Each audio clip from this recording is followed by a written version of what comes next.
And we are recording on Thursday, September 28th, 2023 at 2:09 p.m. Eastern Time. And it appears that we as a country and really as a continent have stopped fence sitting. We dabbled with it in the 30s through, what was it, E.H. Harriman and Kuhn Loeb funding the Third Reich. We dabbled with it a little more in the 40s, bringing him back over through Operation Paperclip and Operation Accelerated Paperclip. And it appears now, last year, with funding the Azov Battalion, and then I think last week with an actual SS Waffen member in the Canadian Parliament, we're finally accepting who we are, and we're Nazis. And a lot of conservatives are trying to do it's like when the left is like, Lord Boebert got our tits grabbed. And it's like, well, you don't care.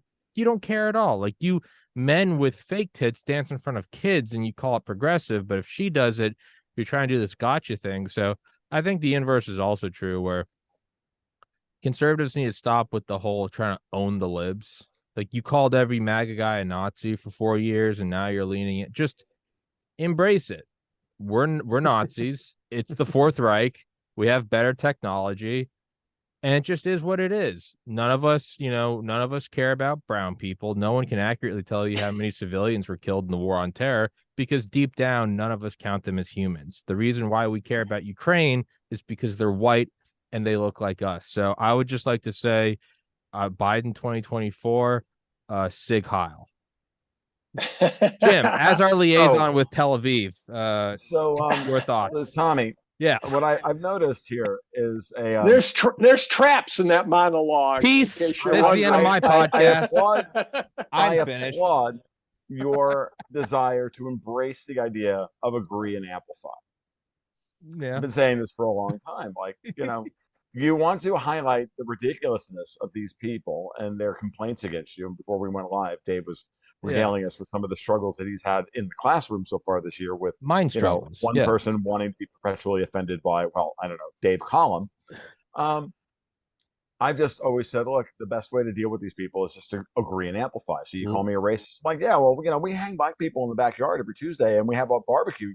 You're more than welcome to show up. Like, yeah. What did you expect? It's Florida, right? Well, yeah. And when you do that, they finally just have to back off and are like, oh, just lean in. Like, I'm not going to be shamed by you. Yeah. Like, lean in. And that's that. And we're just not going to do it. So the problem it's like punching a bully, right? Yeah. Right. Yeah. I mean, they're bullies. When the digital world showed up, bullies used to be restricted to guys who are physically capable of bullying you. And since there's always the risk of someone tougher than you out there, it was a relatively small number of people, I would say. Now that the digital world's here, anyone can be a bully. And when we brought the chicks in, we brought in the A-team. So, yeah.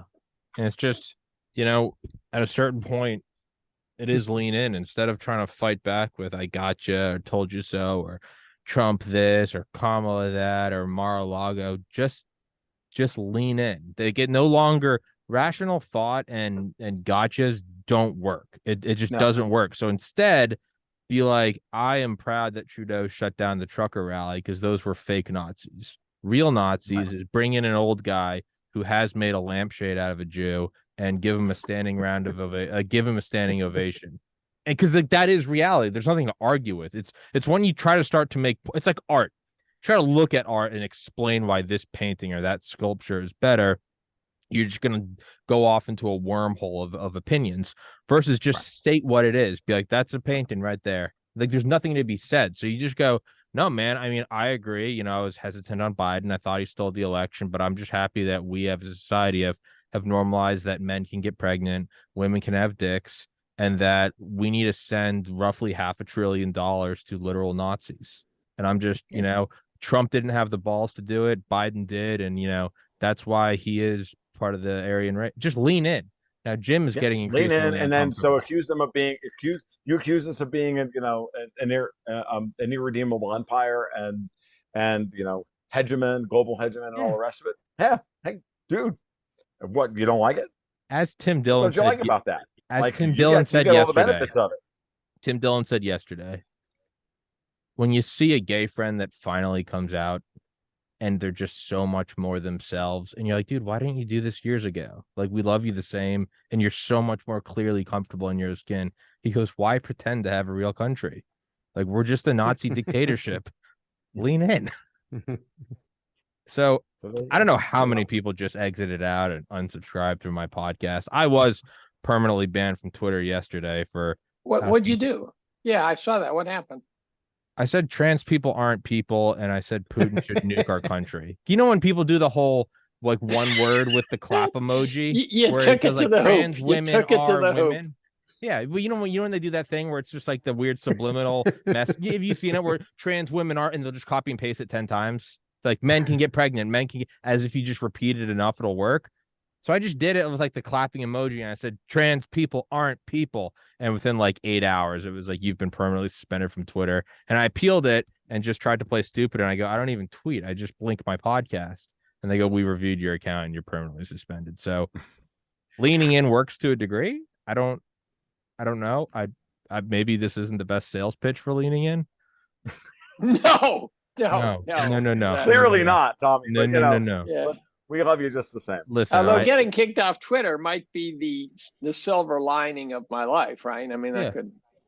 that could very well be a plus. Well, I mean, I deleted the app, re-downloaded it because I wanted to look at memes, and then realized I couldn't interact with it at all, and I deleted it. And my screen time's already down, so it might be a good thing. But I mean, I get the whole it's a private company, do whatever you want. I'm banned from YouTube, I'm banned from Reddit, I'm banned from iTunes. Like, well, I don't even buy that model though. You said it's a private company, so if I have a diner, I can keep blacks out of my diner. Yes, lean in. That's the idea of this podcast. No. But let's society has long ago decided I can't. Yeah.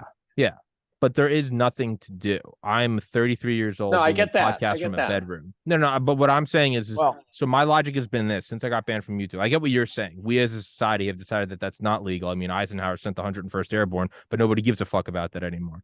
So at a certain point, you just have to accept that these are trillion-dollar corporations backed by the government. The only tactic I can use, and I'm being serious here, the only tactic I can use here is go, they're private corporations, and I'm a private company too.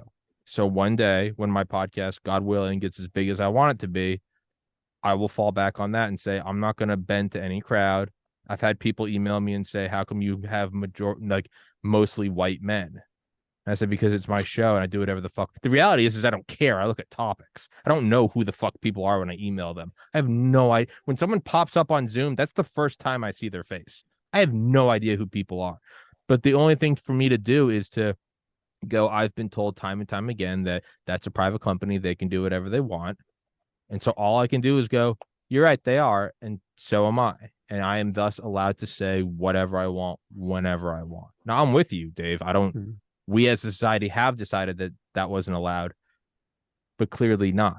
I mean, we're clearly showing we're not. I mean, well, hey, by the way, by making that decision, just one thing, and I'll let you pop in, Jim, certainly, which is by making that decision, we set in motion a whole bunch of downstream effects that are actually really quite problematic. And in the case of Twitter, you could make a very strong argument that Twitter is something close to the commons, right.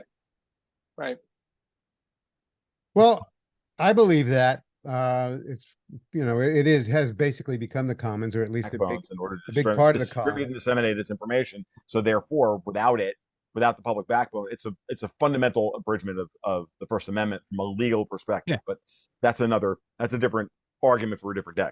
But go ahead. Well, I just wanted to say that I read a lot of Twitter, but I just read other people's Twitter feeds. I go there to see what people are talking about, and I don't participate. Once in a while, I'll put up something that announces a new essay I wrote or something, but I don't reply to people or retweet them or do any of that. So, and I'm perfectly content with just being able to read the chatter. That's the value that it has for me for interacting. Yeah. For me, it doesn't have any no value for starting arguments and fights. No, clearly not. What I use Twitter for is to continually, I engage with people all the time. And it's funny, I mostly interact with Twitter through my notifications feed, right? Like Right. 90% of my Right. time on Twitter Right. is I just go through my notifications feed and I interact with people who have called me out, or I mean, usually it's 90% of them or 95% of them are nice, or people have a real honest to God question they're asking or whatever, and I just do that. And when people are kind, I give them a like, or if it's really a good or insightful thing, I give them a retweet. People are usually incredibly like, and I get DMs from people all the time. Go, thank you so much for retweeting me. You didn't have to take the time to do that. I'm like, dude, who the fuck am I? I'm just some dude with 41,000 people on Twitter. I'm not anybody important. Like, there's no. If you're starstruck because I retweeted you on Twitter, therapy, like, or something. I Well, don't know. Like, you're forgetting.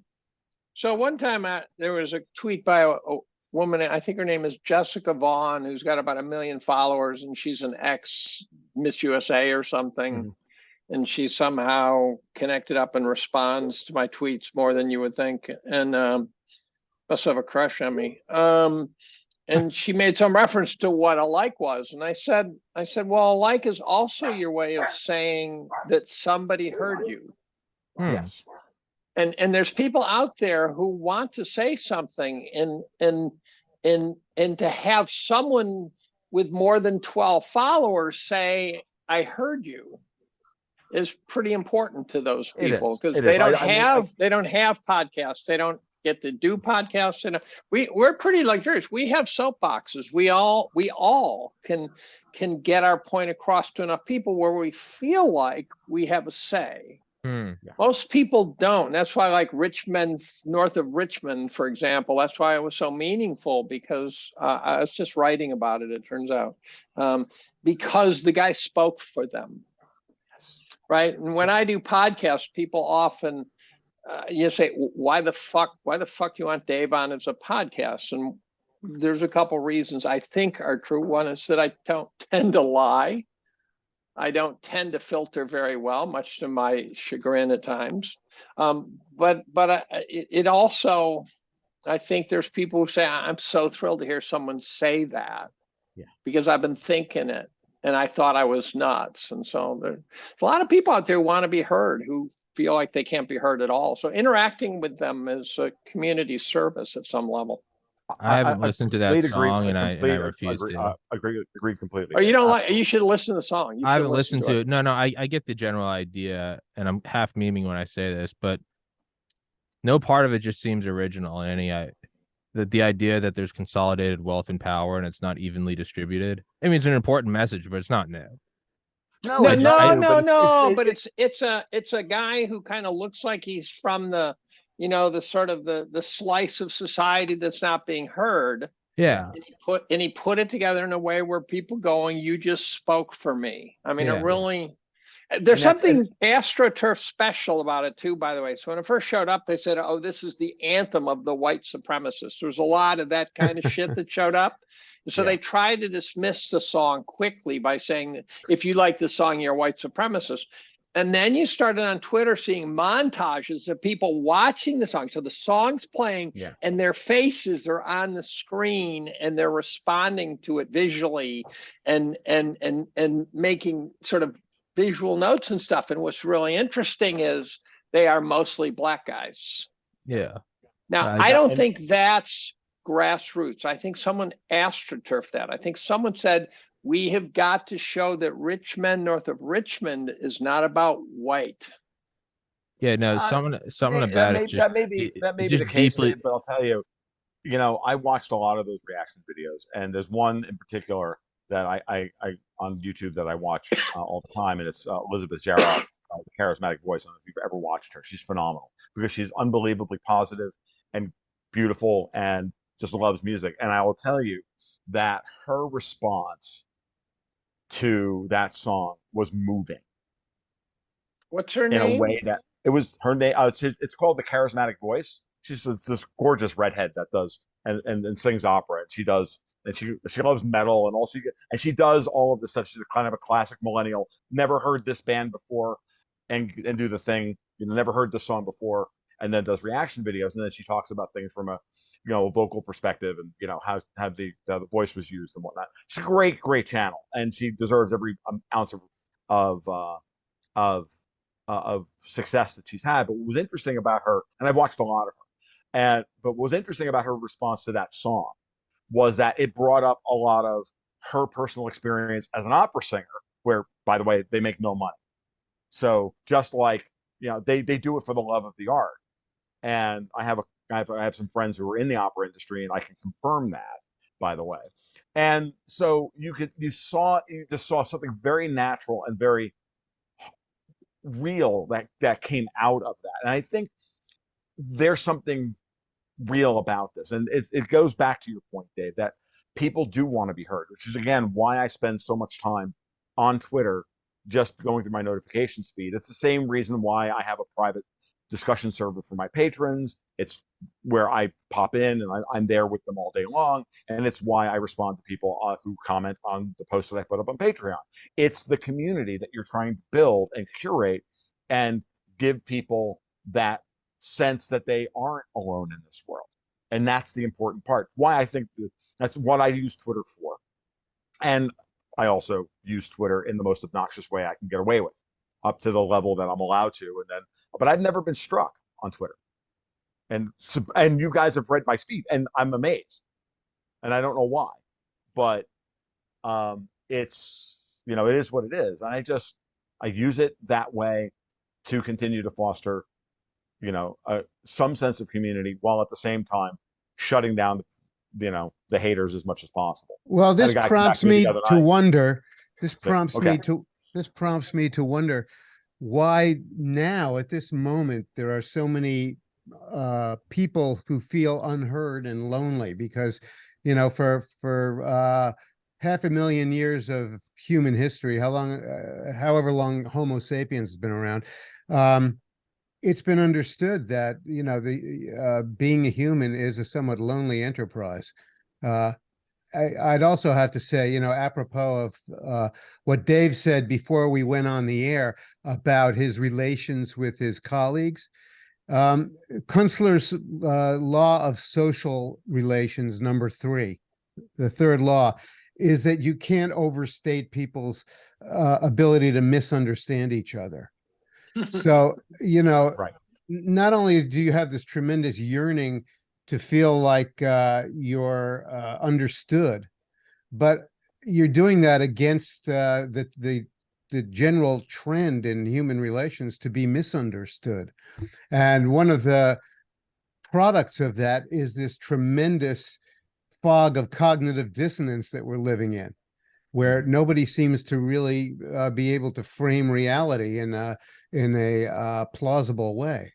And that was not necessarily true of living in, prior to the internet age. I think it was generally assumed that it was possible to frame reality in a plausible way. And now all of that is up for grabs. So, or at least we had a shared reality. We had a shared well, there was reality. a consensus. We had a shared illusion of what that reality was. That's right. Well, that's right. The consensus about reality is definitely something that is constructed in a human society. It is a consensual agreement about what is what and what things are. And that agreement now is shattered, at least in Western Civ. So nobody appears to be confident about what really is, and what's up and what's down and what's real. And that, anyway, Jim, I just want to point. I just want to underscore the nature of this confusion. What I would say is, and I agree with you completely, Jim. That's one of the problems we live in. We live in a world of overlapping psyops and mis and disinformation being seeded into the zeitgeist. And that's part of the reason why the four of us have the soapboxes and the platforms that we have, and why people have gravitated to people like us and others, many others. We're not like anything special here, because what we're trying to do is disseminate and trying to figure out where the intersection of all these lies, where the truth is at the intersection of all these lies, right? Mm-hmm. And that's why people need to feel heard. And it's something that goes back to, Dave, the first conversation you and I ever had on my podcast when we first met, and we talked about the that we're all deracinated. to the point of not having any kind of shared community sense of physical community and physical family unit and everything else, because we've all been spread. And because of that, that's why there is this intense need to gravitate towards people who have been able to curate an audience and then hope that they're heard by that audience. And I think it's incredibly important. I find that an important responsibility as one of those people now to do that. To the point, what do you think is the intersection of all of that, mishigas? Yeah, give it a shot. Give it. What do you surmise or guess or what? What do you mean? What is the intersection that you're describing of all of this? Well, I'm just it's what I think. It's my thesis about what I think is happening in the world, and trying to make sense of all the factions that are playing out, and all the stuff that's happening, and I take my corner of it, and I try to make that Venn diagram work. You take your corner of the world and try and make sense of. Yeah, but what do you see in the center of that Venn diagram? Oh, I see a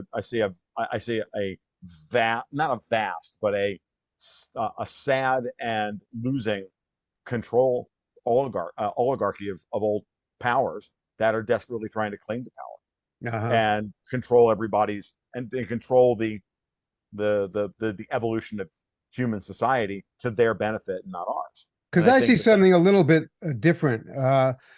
Not necessarily larger, but different. What I see is, sort of consistent with Desmet's theory of mass formation, which is that there's just tremendous anxiety and apprehension out there about our collapsing economy, and with it, all of the convenience and comfort of modernity.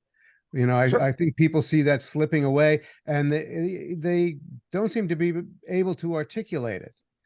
No. And so they end up kind of converting it into all of this fucking nonsense about Trump and about white supremacy and racism and homophobia and all of this fucking nonsense.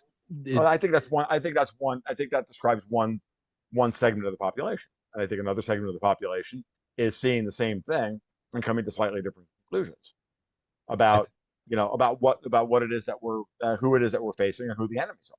But yes, it is all about anxiety, and the people who are trying to shape reality are the enemies, to quote my good friend and partner Dexter White. I think there is something interesting about how the same message we will either cheer on or put down based on whether or not it's coming from the group we agree with. So it's like what was Occupy Wall Street? Right. It's not fair. There's concentrated wealth and power that's being unevenly distributed.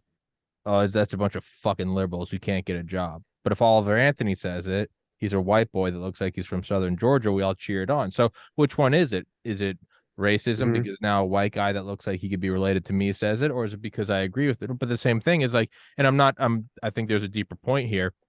If both, which is that it's both.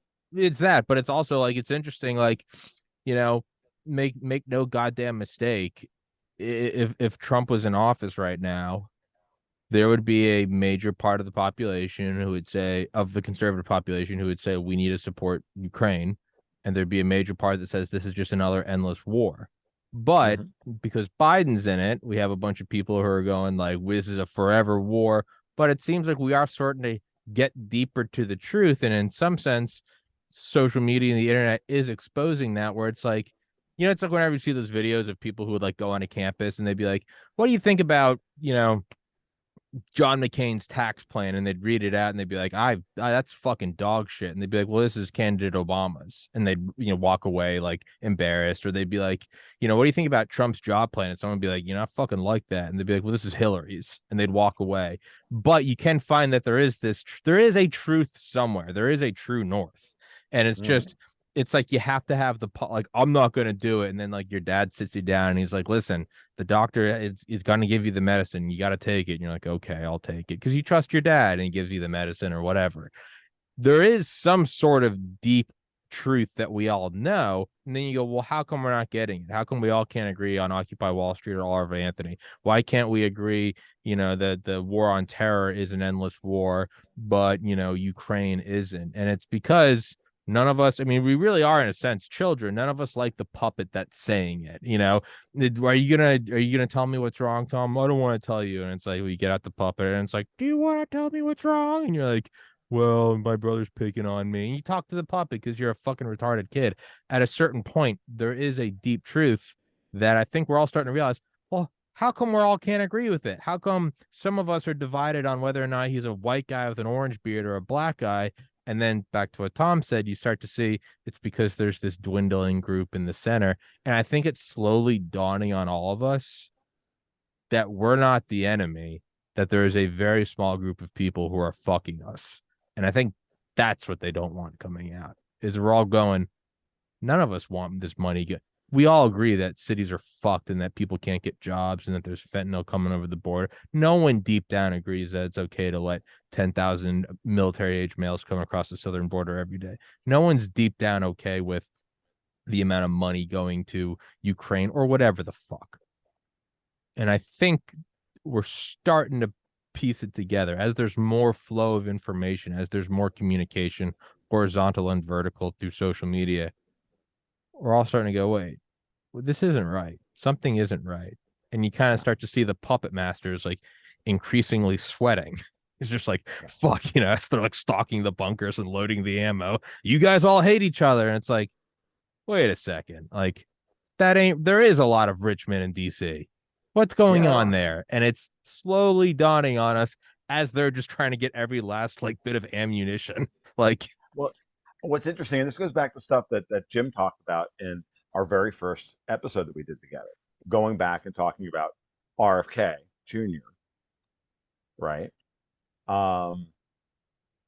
And Jim becoming an early proselytizer for RFK Jr. as a I don't know, what's the word I'm looking for? A channel. Well, not just a channel, but a kind of an outlier in the whole thing. But yes, Jim. And I was at the time, still rightfully skeptical because I believe in distrust but verify. And since then, I think RFK has done yeoman's work, and I've come around a bit on him, and I'm happy to watch him, lob hand grenades into the entire process. And it just reminds me that this whole thing here is he has an opportunity to get us to all stop fighting from the left and the right. I've been saying this for a while now. They're not worried about the radical right or the radical left, Tommy, because they have them in their false reality. What they're worried about is the emerging radical center. Yeah, the radical center. I like that. It's the radical center that's coming. And I don't know who's going to be the champion of the radical center. At times it's been Trump. I don't think Trump is a particularly great vessel for this. I'm not sure that RFK Jr. is the right vessel for this either. But if that's who we wind up with, and I just, what I mean? I'm okay with it. I want to see that process happen because the more he lobs hand grenades into all this and starts to blow up the script that they have in order to maintain the control, even if he has positions that I find abhorrent, doesn't matter because in the grand strategic play, he's emerging now as a figure that can greatly upset the apple cart and be an outlier within this system. Once it's interesting, I'll relinquish now in just a second. I watched the first 2 seasons of Apple Plus's Foundation series. If you haven't watched it, or if you've never read Asimov's Foundation trilogy or Foundation series, I think everybody would benefit from this because Asimov was talking about all of these things back in the 50s, and it's really been on my brain, and I've been writing about it a lot. It's been informing a lot of my current thinking, and one of the things Asimov kept bringing up was the idea in Foundation is that there's a way to model human history through the application of advanced mathematics and predict the future, effectively calling it psychohistory. But psychohistory cannot account for the actions of individuals, and all it can do is say there's going to be a crisis point, and we don't know who or how they're going to solve that crisis. but someone will. And part of now the way I'm beginning to see, in some ways my role in this is to identify those figures. And by doing that, I do that by listening to as many people as possible in this stuff, and then watch to see how these things, these events play out in a point counterpoint move. Tom just broke up. Did he freeze for y'all? Yep. All right. Dave, what do you think? Sorry, but I'm beginning to see him as a potential person in that role today, in some way. So you broke up there. Did you not know you were broken up? No, I did not. You had about 20 seconds. I'm just curious about the dynamics of those freeze ups. So you were frozen for about 20 seconds. It's coming from Starlink because I'm on Starlink and I'm getting passed from satellite to satellite. That bastard. So, Tom is in Odessa right now. No, it's the fact that there's not enough satellites covering my area now because everybody's moving on to Starlink, and I was the first guy on Starlink in my area, and now I'm just one of many. Fucking Nazis. You're in buttfuck nowhere too, so there's exactly. There's just a lot of dark thoughts going through my head. It hasn't helped that I'm writing about the geopolitical implications of pedophilia, which is not a light topic. I think there are deeply important geopolitical implications of pedophilia. They go way beyond Epstein. But we have problems now that are so different than they used to be. I don't ever remember thinking that if I went out to dinner, would I be at dinner with Democrats or Republicans, right? This was, I don't remember knowing whether they were Democrats or Republicans. I don't remember sitting at dinner and chatting about shit and having some sort of political divide get in the way of the conversation. And now it's almost like, if you're talking to your son or your daughter, it's like, well, don't marry a Democrat. It'll end in divorce. It just feels that crazy to me. The battle, the assumption that we're going through a rough patch and we will go through the valley of death and come out the other side and dust ourselves off and move on, I think is an assumption that may not be correct. In that empires do end, and this could be it. And you're still coming out the other side. You're just coming out the side at a much lower pitch than you went in. That's right. So you are, history never stops. It's a Mobius strip from hell. But you're coming out the other side in a way that you go, this sucks so badly. You just look at the healthcare system is faltering so badly now.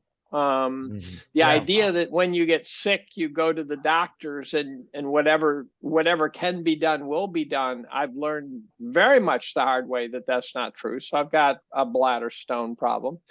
And every time I have to do something to address it, it's like, okay, we'll see you in a month. And I go, by then, my dick's going to blow off. I'm going to be writhing in pain. And I find myself trying to figure out how do I skip the next step and get to the following step to cut a month off the sequence. Right. And I have this working model that says, look, set up appointments with all your doctors and start canceling them as you don't need them. It's that crazy. So the American way of life really is changing. I really detest the fact that what used to be a period where the elite, we'll call them, had to get away with shit. Now it appears as though they realize they don't have to get away with anything. And so they can, I don't know if you saw this, but some judge declared that he was confiscating all of Trump's assets. Oh, sure. I don't know yeah, I saw that. Sure. That was 2 days ago or something. And I'm going, well, what just happened? How is that even? But, I'd written about civil asset forfeiture where the cops would pull you over and they would take whatever you had. And even if you took them to court, you had about a 50% chance of getting it back. You don't have to commit a crime. No, this was really nasty. The Attorney General, Letitia James, simply went to a judge and said, I want a summary judgment on this complaint. And he gave her a summary judgment without Trump being able to put up a defense, defend himself. Yeah. or All of a sudden, without Mar-a-Lago without looks there like it's being going to any be liquidated. or without there being any victims to any of this action. No crimes. No There's crimes. no crime. There's no non-payment of debts. No complaint. There was no complaint really, except for the Attorney General pitching a fabricated complaint. So the whole thing is a very, very dastardly act. And my only question is, how many hoops does he have to go through to get to some kind of a fair appeal process? Just like how many hoops do you have to go through to get a doctor to pay attention to you? One of the things I would suggest to you is, don't go to your doctor's appointment alone. Bring an attorney. So then it gets to things like January 6th, where some guy gets 22 years who wasn't even there. And I go, you can rape 10 women and not get 22 years. And so the question is, how does this guy get 22 years? And how does some guy who was the bodyguard of a woman who supposedly was there to sort of report on it, they both got charged with the same crimes. She plea bargained it down to, it was actually Simone Gold, for those of you who are paying attention. She plea bargained it down to a misdemeanor and got a wrist slap. And he said, fuck it, I'm not guilty. And then spent 2.5 years in jail. And then they dropped on top of that a 3.5-year jail sentence. He did nothing wrong. He broke no law, best I can tell.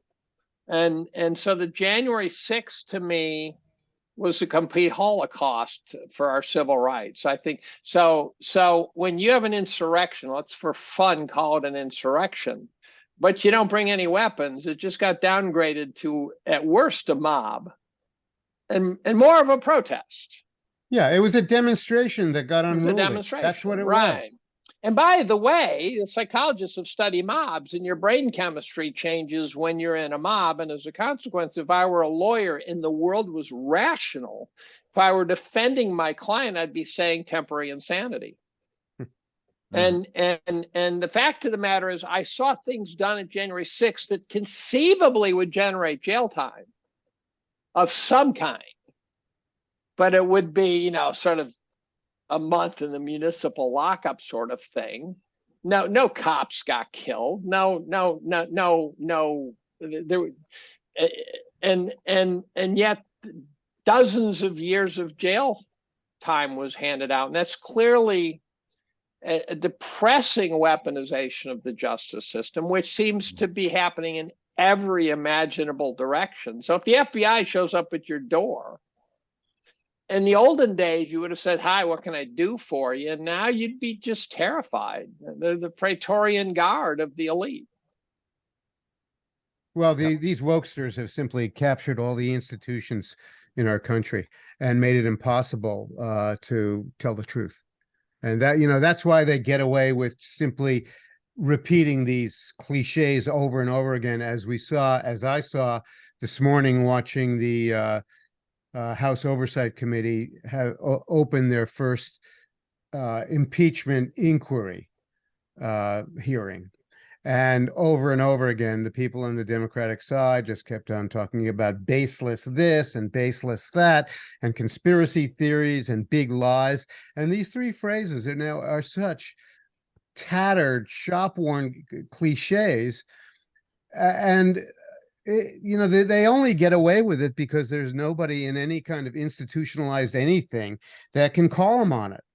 But there's no evidence. And make them pay a price for it. There's no evidence that the other side, we'll say the right, the Republicans, really want to get justice. No, they don't. There's no evidence of that either. No, I don't agree that they really don't. I think some of them do and some of them don't. Well, I think that's right. But institutionally, I think they're set up not. Well, I think they're having a struggle about that. They're having a big struggle about it. I think that there's probably a similarity in this as there is with your healthcare visits. It's slowly dawning on you that you've always been alone. It's just now there's no more question about it. Well, but I don't think I ever had this sense that the justice system would abuse me. I do know that if I were a black male from the hood I would know the justice system could abuse me. So I'm well aware that the justice system has not been fair the whole way. Well, But especially if you behave badly. especially if you behave badly. But even if I behave badly as a white guy, I had a much better chance of coming out okay, I think. Yeah. And Depends how badly. it depends how badly. You know, running a red light is one thing, you know, armed robbery is something else. I'm not even sure in the old days I'd do time for that. But you know, and then I hear guys talk about January 6th, and the guys will say, well, you do the crime, you do the time. And I find myself going, okay, fuckhead. Next time you get a speeding ticket for doing 40 and a 30 and they take away your license for 10 years, tell me how that feels. Yeah. Because you did the crime, so fuck you. Take away his license for 10 years. And you go, I don't think there's any fair. question that this whole process is unjust and unfair. And the fact that we even have to, you know, struggle over whether it is or not is absurd.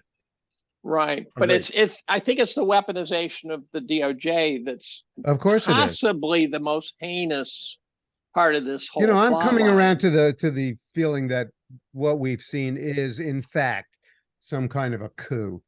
Yes. You know, I don't think that one can deny that has happened, because everything is operating so poorly now in our culture. I agree, Jim. I've been calling it the Biden junta since, I don't know, the day they declared that he was going to win. Like, I went to Mexico during the Christmas break because I wasn't sure if I was coming back to the country. Mm-hmm. Okay. I mean, I was that worried about how things were going to play out. Maybe that was histrionic on my part. We got a nice vacation in Mexico, so I can't really complain. I mean, I'm not going to lie, folks, like, you know, but that was the impetus for this. And like, you know, maybe we should go check out the possibility of having to go live somewhere else because our country has now fallen. Because, you know, when I saw it, I mean, and I literally thought that the night I went to bed on election night and saw them in the process of stealing what I thought was a steal of the election. Mm-hmm. I don't have to worry about that. I don't have to qualify anything about Tommy's podcast. And I went, oh, and I texted Dexter and I said, they're going to steal the election. They're in the process of doing it right now. See, I thought Trump had it at 1 o'clock in the morning and then woke up to the reality. I stayed up till 2:30. I stayed up till 4. I stayed up till 2:30, and at 2 o'clock or about, you know, he froze up again. Starlink strikes again. Interesting timing. Every time he talks about something interesting, Elon smacks it down. Fucking doctor for that was doctor. It. Yeah. No, I stayed up till 4.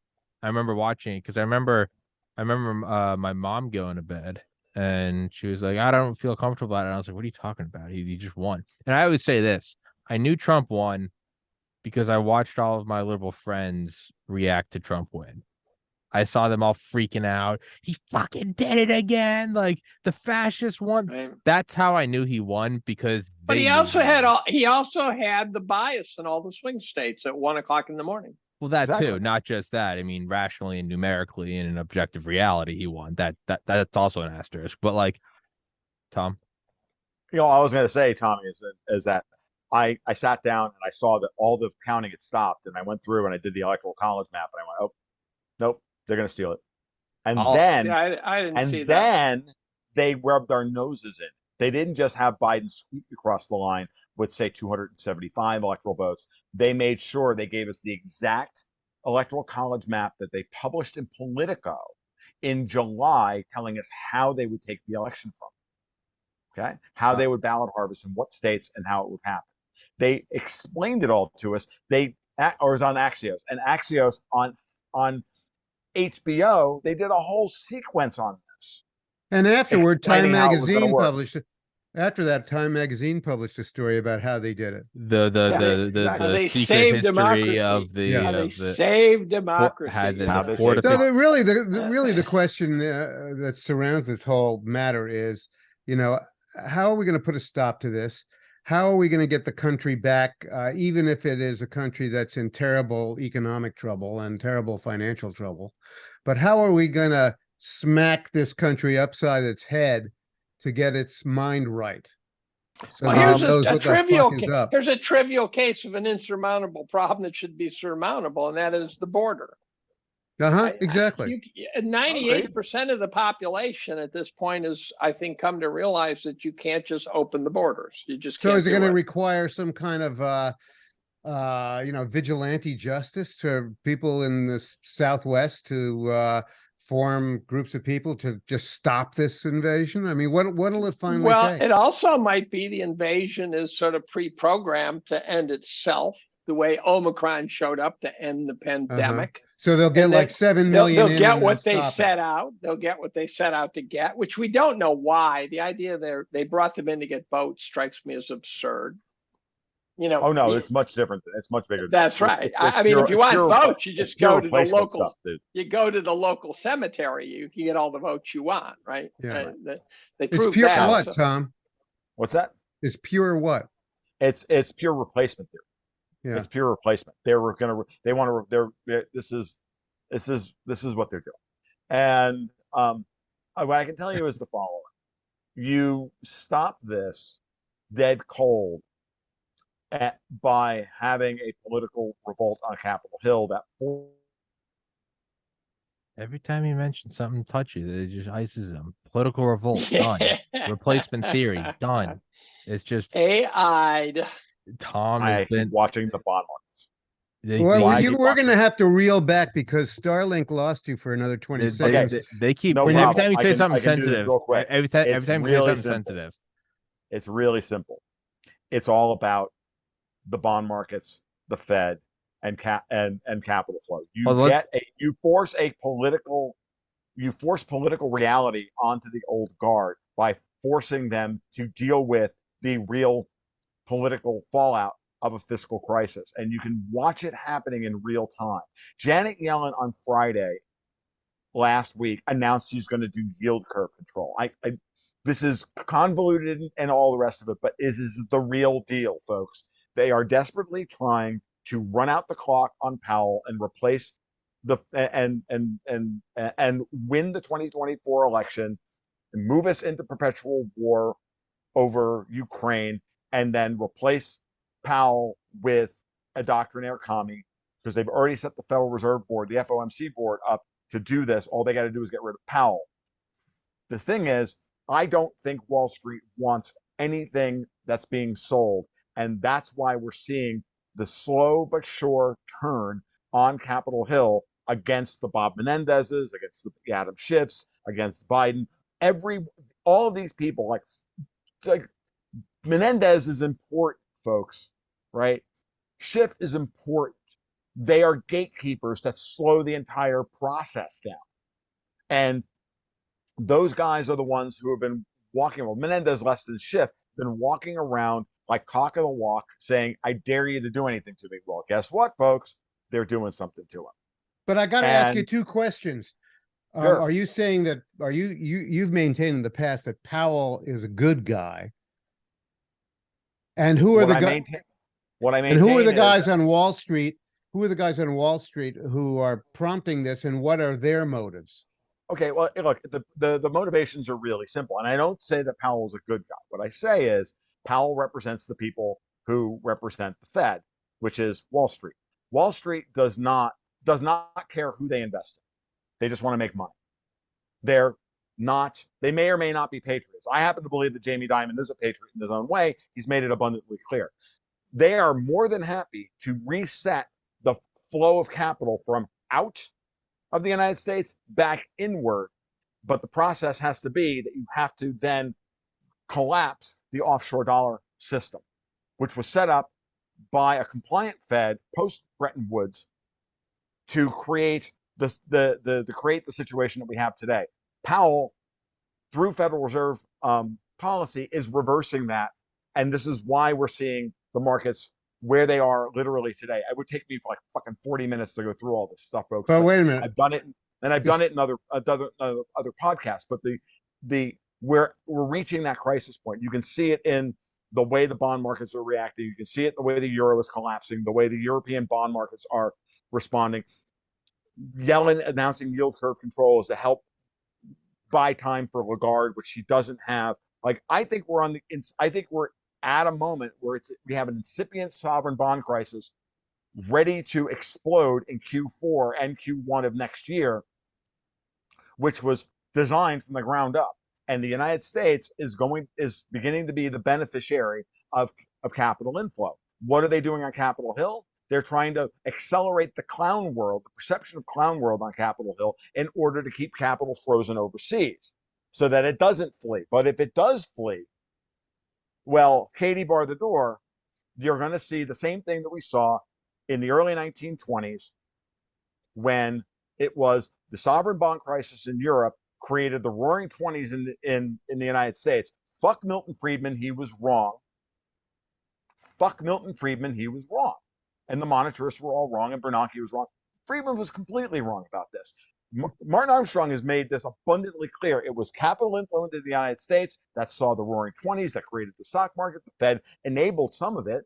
But then once the dollar became too strong, once prices became too strong, then all the money flowed back out again, creating the Great Depression. Okay? It's capital flow that matters here. That's where these people are both powerful and it's their Achilles heel. About to say something sensitive again. I was about to say we need to do a live test where he says something progressive at the beginning and end, like an exon and a codon of like a genetic message. That we don't understand those things because we've all grown up, and now I'm fucking unstable again. Yeah, well, Elon's determining that. Hold on, so I want to real quick. Can y'all see this? Can you? Am I back? Oh wait, where's the? Yeah. I was trying to share. Can y'all see this picture? Sure. Yep. The election result. Uh-huh. Yeah, this is what I wanted to show you. Here's a screenshot I have from 4:02 a.m. Election night. 94%, 78%, 64%. Look how much Trump's winning by at 4 in the fucking morning. Yeah. Yep. It's amazing. Yeah. Now I remember screenshotting it because Now I've lost you. There we go. There we go. Are we good? Yeah. Okay. I am rather stunned. Maybe it's ignorance. Likely it's ignorance. It's by definition ignorance. That the rates have gone, let's say mortgage rates have gone from below 3% to over 7%. Mm-hmm. And there hasn't been an 80-car pileup yet. I know it's coming. I mean, it has to show up, but I'm stunned at how slow it's taking shape.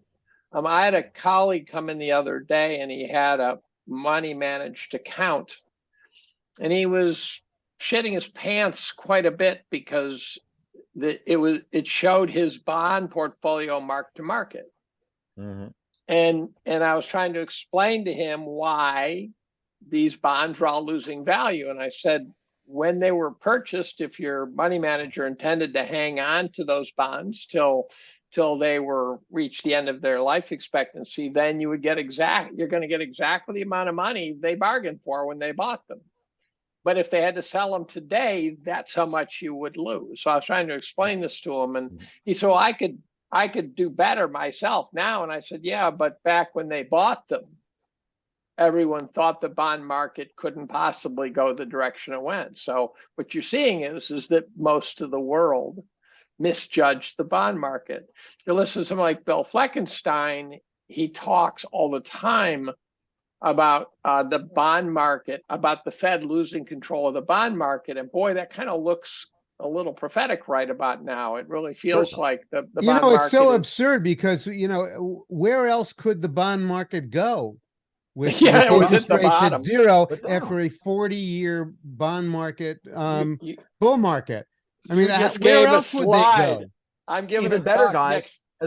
As Martin Armstrong points out all the time, we're at a multi-thousand-year low in interest rates on debt. 5,000. So where are you? Where could it possibly go other than the rates go other than up? Yeah. But the stunning thing is how much destruction there should be by this reversal, and how it's not yet headlining. Now, Well, where is for it example, manifesting? That's the question. Where well, is the I damage think manifesting? if you look at the 4 big banks that collapsed earlier in the year, what's mystifying is, and they represented a lot of money. Yes, And I think some of them were probably CIA wrap-ups. I think they were CIA fronts. They liquidated it off to their black ops shit, and then they let it fold. Right? I think that's what happened. Actually, Dave, I got one even better for you. Ready? I don't know if you guys we've talked. It's been a while since we've actually talked about this. All 4 of those were San Francisco Fed regulated oligarch offshore banks. They were shadow banks onshore. They were effectively Eurodollar banks onshore and being used via Silicon Valley by all these sons of bitches, these fucking traders, to buy elections, to buy DAs, to all this stuff. And the Fed, it was just them. FTX. They were executed by the Federal Reserve, Dave. The New York Fed executed a coup against the uppity San Francisco Fed because all of those banks were bought by New York Fed regulated. It was overt. Thanks. When Jamie Dimon is out there on the headline news saying, bring your money to JP Morgan, it'll be safe. That should be a convictable offense right there, right? That is creating a bank. But this was necessary. It was necessary. No, but the point being, these banks were not regulated by Mary Daly at the San Francisco Fed today, and before her, Janet Yellen. They did this shit on purpose. This was a feature, not a bug. Right. They did it on and then when purpose. I hear people talk about the mistakes made by SVB because they weren't hedged, and I'm going, okay, so let me see if I got this right. They should have bought hedges, which means who would own the hedges? Well, hedge funds might own the hedges, highly leveraged, and they borrowed money from you to do it. And so, right, there's an absurdity, and I remember when Citigroup once said, don't worry, we're hedged. And I go, who, by the fucking Klingon Empire? Who the fuck hedges Citigroup, right? Right. Well, exactly. And the point being is, a bank might not be hedged, but you can't hedge them all. Now, here's the other thing, Dave. Why were they not hedged in any way? Well, because they knew. They knew. This has been the best advertisement for Starlink Zero ever. bound. That's why they did this. They thought they had a one-way fucking trade. Or they knew they were going to be wrapped up. I mean, I think it's quite possible that the guys running these banks would go, by the way, we're going to wrap your ass up. So do what you got to do. Now, the weird thing is, so we have these big failures. And then they just stop. And as you said, San Francisco Fed, blah, blah, blah, Euro money, banks being brought to their knees on purpose. So that makes sense. But there should be hundreds, if not thousands, of regional banks hanging off the precipice right now. Many of them are.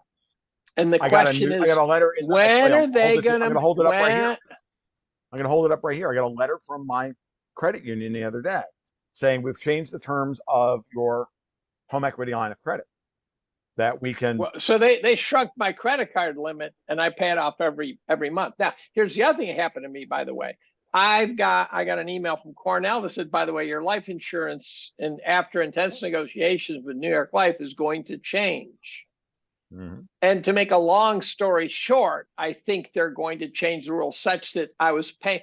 If you pay in a pretty high premium your whole life, towards the end, if you live long enough, you made a good deal. You have $1 million policy, you've only got, $500,000 worth of payments left in your lifetime, so you don't sell it. I think they're going to make it such that I can't hold on to it. I think they're going to change the way I have to pay my premium. I think they're going to screw me out of hundreds of thousands of dollars. That's going to happen all over the life insurance world because A, boomers, B, excess mortality rates that are not behaving themselves now. And now here's the real problem. Society is grumpier than shit. And the problem hasn't yet started. But here's the gig. Here's the gig, guys. As bad as it is here, it's worse in Europe. Mm-hmm. And that's they had if they have a cold, if they have a cold It's a winter. race to the bottom. I've been saying for 3 years that, yeah, you're right. In theory, you can't taper a Ponzi scheme, but you can taper it. But if you're the biggest Ponzi scheme, the Fed, then you can taper all the smaller Ponzi schemes and roll them up, which is exactly what FTX did to all the other fucking bullshit stable coins and magic bean cryptos that were out there. And they got caught when the big dog said, you know what?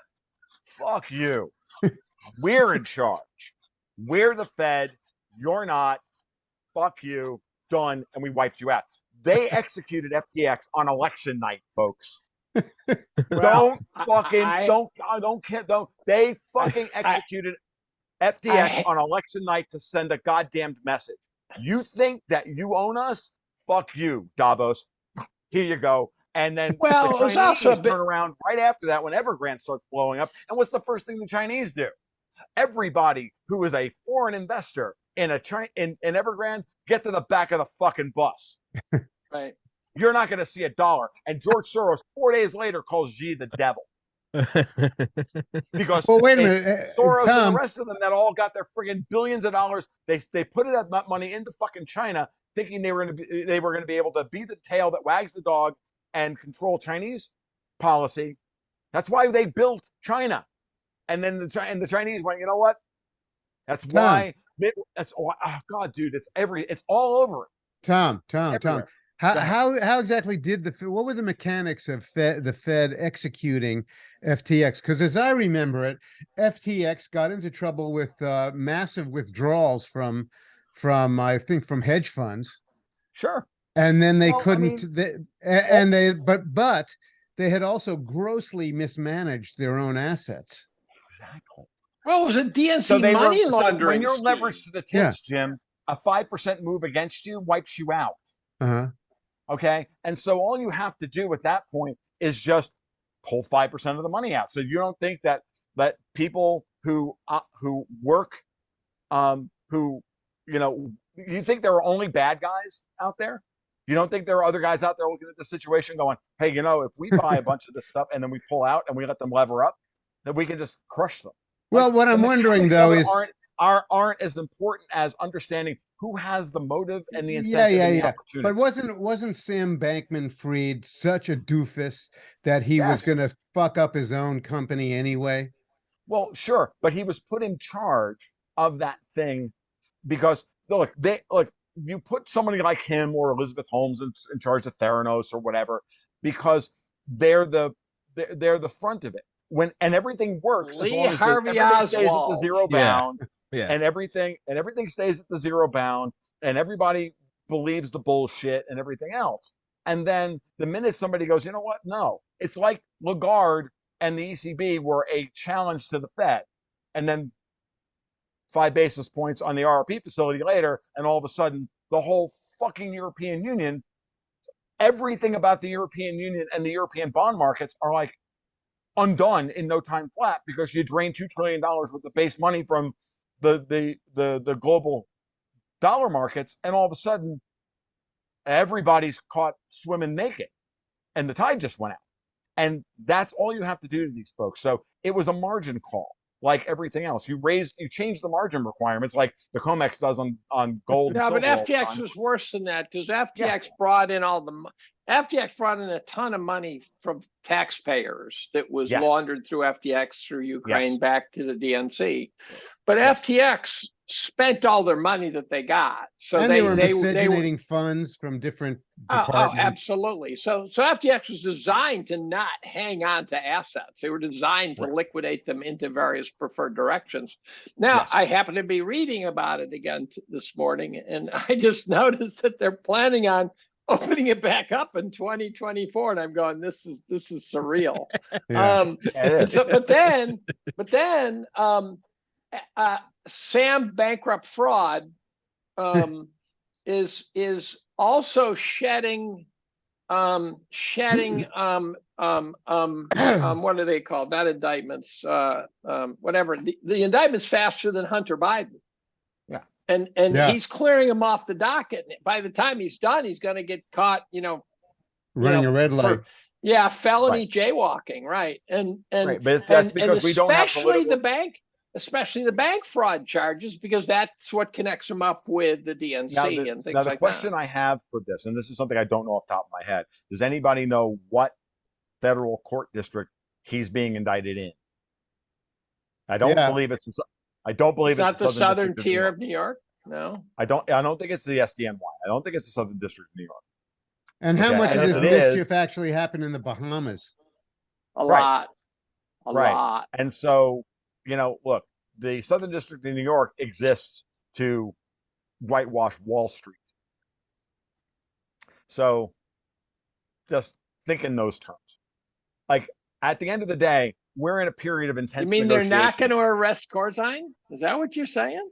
Oh, yeah, no, of course not. Of course not. So at the end of the We're day, we've all Tom, been Corzine, Dave. Come on, we've been getting Corzine, and oh, by the way, I saw the other day that Corzine is shutting down his hedge fund I heard that he's got too. overseas. Yeah. Like, that guy's still walking around. Like, Yeah, I know. I'm not. All I'm saying here is that the incentives line up for a reversal in a kind of, wrestling situation. You get reversal of leverage, and then you reverse these people, and you body slam them, and monetarily. And this is what, and then once you do that, and you clear the decks, and you kill off. I mean, you kill off hundreds of billions of dollars, if not trillions of dollars of this shit. Almost definitely Everybody's just trillions of scrambling dollars. around, and the whole thing, and then really 90% of what we're dealing with here is all froth. And But this one, Tom, that this can all one, come off the top, and then the rest of it is just people flailing around trying to figure out what to do while this is all going on. It's telling you the fact that this is not collapsed yet, is that the This American debt economy is clearing- actually far more resilient than we were led to believe, and we were all gaslit by morons into thinking that we Metastable. weren't. it's not What's that? resilient, it's metastable. Metastable, fine, whatever you want to call it. The Pick your term. this debt clearing feels much more Titanic-like to me than any previous one. I agree. It feels like, every crisis has gotten more and more precarious, and this one really feels like it's going to be one of those empty the Bastille, let's go get the bastards debt clearing. And that's what scares me a bit. And so then the question is, how do you protect against that? And I had people ask me that question. Certainly physical gold looks like a candidate, although you can imagine them getting so garish with the Department of Justice that if you try to use an ounce of gold to buy something, they'll throw you in jail for 20 years. So I think that I don't want to turn this into a Bitcoin podcast because I've done too many of those, but I'm stunned that the hodlers don't.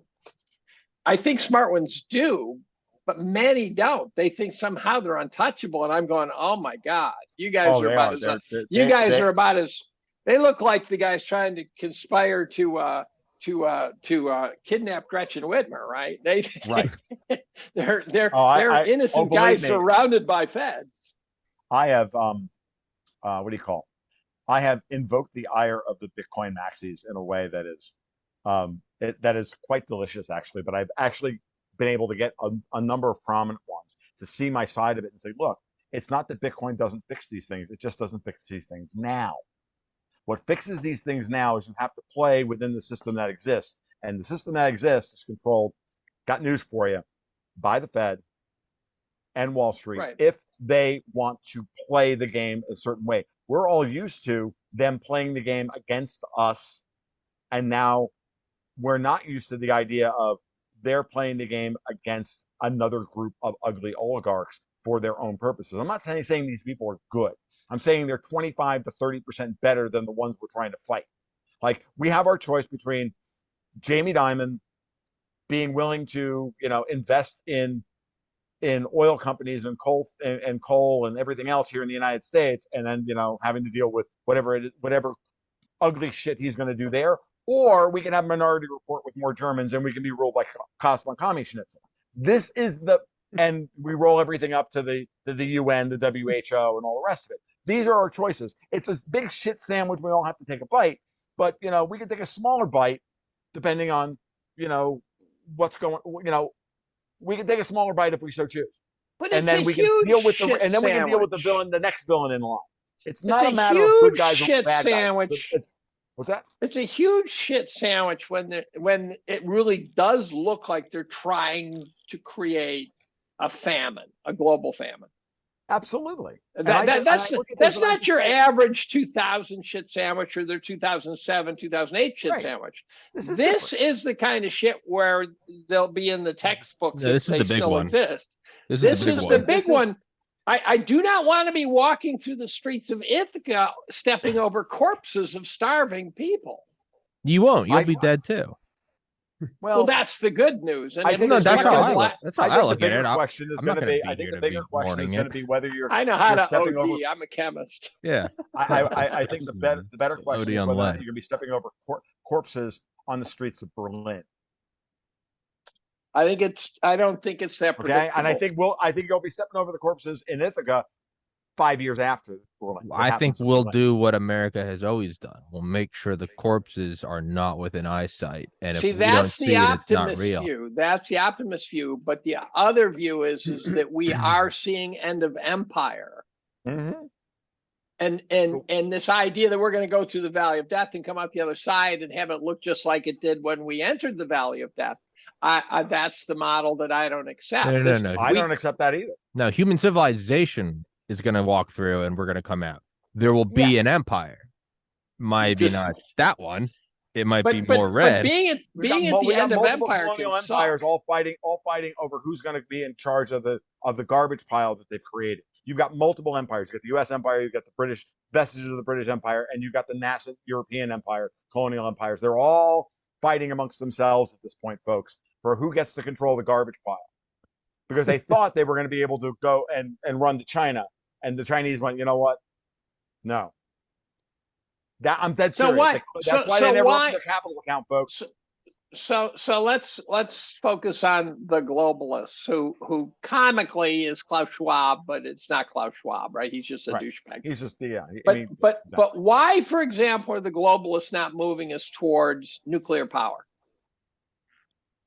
Because they want people to freeze in the dark. Well, it's also because they know that they got to clear the decks before they bring in the nuclear power. I think they know that the scarcity isn't real. I think they know the whole famine isn't real. The whole shortage of resources. I got to tell you, I'm a research shortage guy still. Jim got into my head decades ago and never left. He camped out there for free. And the globe is a sphere, and I'm actually of the belief that peak oil is real. And if it's not real, then you got to explain to me why we have to go 2 miles below the Gulf of Mexico to get oil when we used to, shoot it out of the hills with Jed Clampett's gun. And so I still think the Kunstler resource depletion model, you can keep pushing it back, but the amount of effort to push it back is getting greater and greater and greater. And I never left the Matt Simmons world. I never left I read every single goddamn peak oil book out there. And the fact that they were able to frack us through it further doesn't warm my heart, because fracking is terribly inefficient. So it really is a sign of desperation. Well, the interesting thing about fracking is how much it was a manifestation of financial policy. That's exactly right. And so, the resource issue is not just a matter of losing the resources. It's also a matter of, as that occurs, we're going to lose capital. They created a huge debt bubble, said, I don't care about the debt bubble, give us the fucking energy. Yeah. Look, that's what they did. The bigger question you should be asking yourselves is, who doesn't have the collateral to back their monetary system? I don't know what collateral means anymore. You just talked about it. Yeah, energy. Well, collateral used to be the ability to produce wealth, basically. Well, no, collateral is the energy on which you run an economy to then produce wealth. Yeah. So who doesn't produce hydrocarbons? Well, the much of Western Civ, Europe, Japan, and China, the Japanese don't. China doesn't have very much. They don't have as much as you would think, but the Russians have plenty, and then there's a whole lot of it in Asia. There's a whole lot of it in North America. There's a lot of energy out there. The people who don't have any access to it right now are the very ones who keep trying to tell us that we owe a debt to the planet because we were born in a carbon deficit. Their goal is to tell us we don't need collateral to undergird our debt and undergird our economic activity, while they went out of their way to try and secure sources of it. Remember, that's what the JCPOA was, folks. It was an opportunity. It was the opportunity for Europe to invest in Iran and Iraq and the Middle East and everything else, and get access to all that oil and all that gas that was shuttered effectively. We have plenty. We have a lot of oil here in the United States, and yes, it's the technology to get it out of the ground continues to advance. I am not a peak oil guy. I believe there's plenty of oil out there in order for us to go from the transition from where we are to where we're going. I'm okay with that. Yeah, but we got to transition. I don't believe that we're going to be. I believe that we're going to wind up in a moment in the future where it is going to be where we're going to be. They don't want to give us access to cheap energy. They would rather collapse the population. Do you understand? Because they can control 1 billion people, but they can't control 9. I think if you take the planet from 9 down to 1 billion, I think it will. If the elites think that'll be fine and it won't hurt them, I think they're dreaming. I think a collapse down to 1 billion will produce complete road warrior conditions. Absolutely, I agree. Well, they're fucking idiots. But that's I don't understand these people. I don't understand this stuff either, Dave. Like, they think the robots are just going to run the world. Like, I think the answer is that we've really entered a zone of madness and insanity, because we can't accept the terms of contracting industrial economy, and we refuse to believe it. And so we've retreated into all of these pockets of delusion. I just think that we're not going to be. It's not a global. I think it's not a globalized world anymore. Well, that too. It's a much wider world, and the world's become no. What I mean again. by that is we're having the reverse. It's going to be the reverse of globalism. Vince Lanci and I just did a podcast on what's happening in the gold market, and I really recommend everybody listen to what Vince. Is happening in the gold market. Oh, the gold market is becoming. China's taking it all. We're going back to 19th century mercantilism, where there's going to be a regional gold market, and gold is not going to flow across borders. We're also bringing back like wind. Have you seen COMEX is going to go away? The COMEX is going to go away. There will not be gold futures in the United States. There will be the gold will be housed in GLD. The silver will be housed in SLV. We will not allow the gold to leave the country. No different than what's happening in China. The gold that enters China doesn't leave. The Shanghai Exchange, any gold that is delivered on the Shanghai Exchange is not allowed to leave. You can make money on the Shanghai Exchange speculating on gold futures, but you can't take your gold out of the country. You can take your profits out of the country through Hong Kong. Well, that automatically means it can't be used for trade settlements. Well, only amongst trusted partners. And no, the gold will not move anywhere. What will happen is the gold will, any talk about the BRICS creating a gold-backed currency, it'll be a gold-backed settlement system where the gold is, credited to each and the trade. But that leaves a lot of room for fuckery. Of course it does, but it's still better with the gold. But it's still better than the current system where we purport to allow gold to move around the world, but we actually don't. I don't think that it's going to be that orderly. And the leverage that has been built around that system to have ask yourself this basic question on why do we even have a gold futures market? Why do we need a futures market, a commodity future for gold, which is not a commodity? Why do we have to coordinate price, quantity, and time through a futures long and short? That's what and we have gold futures, but we don't have coal futures in the United States. There is no functional coal futures market. And in the United there's States. no rhodium produces futures, 50% of the energy, that electricity in our country. We have oil futures because we need to be able to price. And we have aluminum futures. That makes sense. We have cattle futures. All those things make sense because we have to be able to coordinate price and time. That's what commodity futures markets are supposed to do. Create supply certainty through time. But we don't need it for gold. Gold is a stock commodity. It's not a flow commodity. It's a simple thing. If Jim, if you owe me money and you say, like, you owe me an ounce of gold, Vince uses this argument in the podcast. So, look, Jim, you owe me an ounce of gold, but you don't have it today. So I say, well, okay, Jim, just pay me 1.1 ounces of gold next year. It's interest rates, right? The coordinating price gold through time is just interest rates. It's not necessary. We created the paper gold markets to suppress the price of gold to lever up the dollar markets. But the gold futures, but what's happening on the COMEX is the COMEX is getting drained.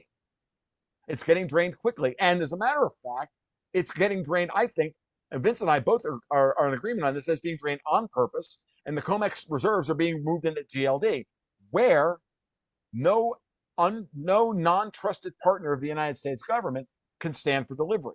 You can't get gold out of GLD, but you can trade GLD, and you can have exposure to gold, to fluctuations in the price of gold. So they've changed. They understand that because the gold futures market on the COMEX can allow gold to move because anybody can stand for delivery.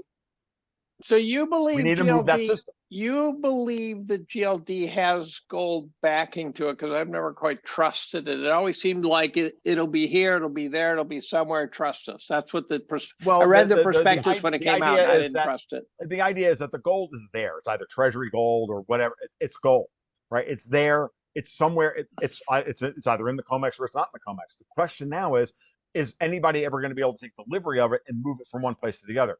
The argument is really simple in that there's an arbitrage that's opened up between Shanghai price and the U.S. price, and that arbitrage, that's about 6%, isn't closing.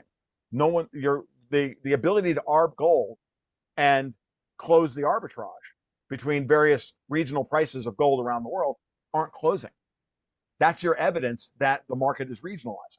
Again, why are we doing this? Well, because we don't want the gold to leave, because we need the collateral to stay within the system. We still produce a reasonable amount of our own energy. You can argue as to how we produce that energy, but that's where we are. And so the question is, who's pushing for the end of oil? It's not us.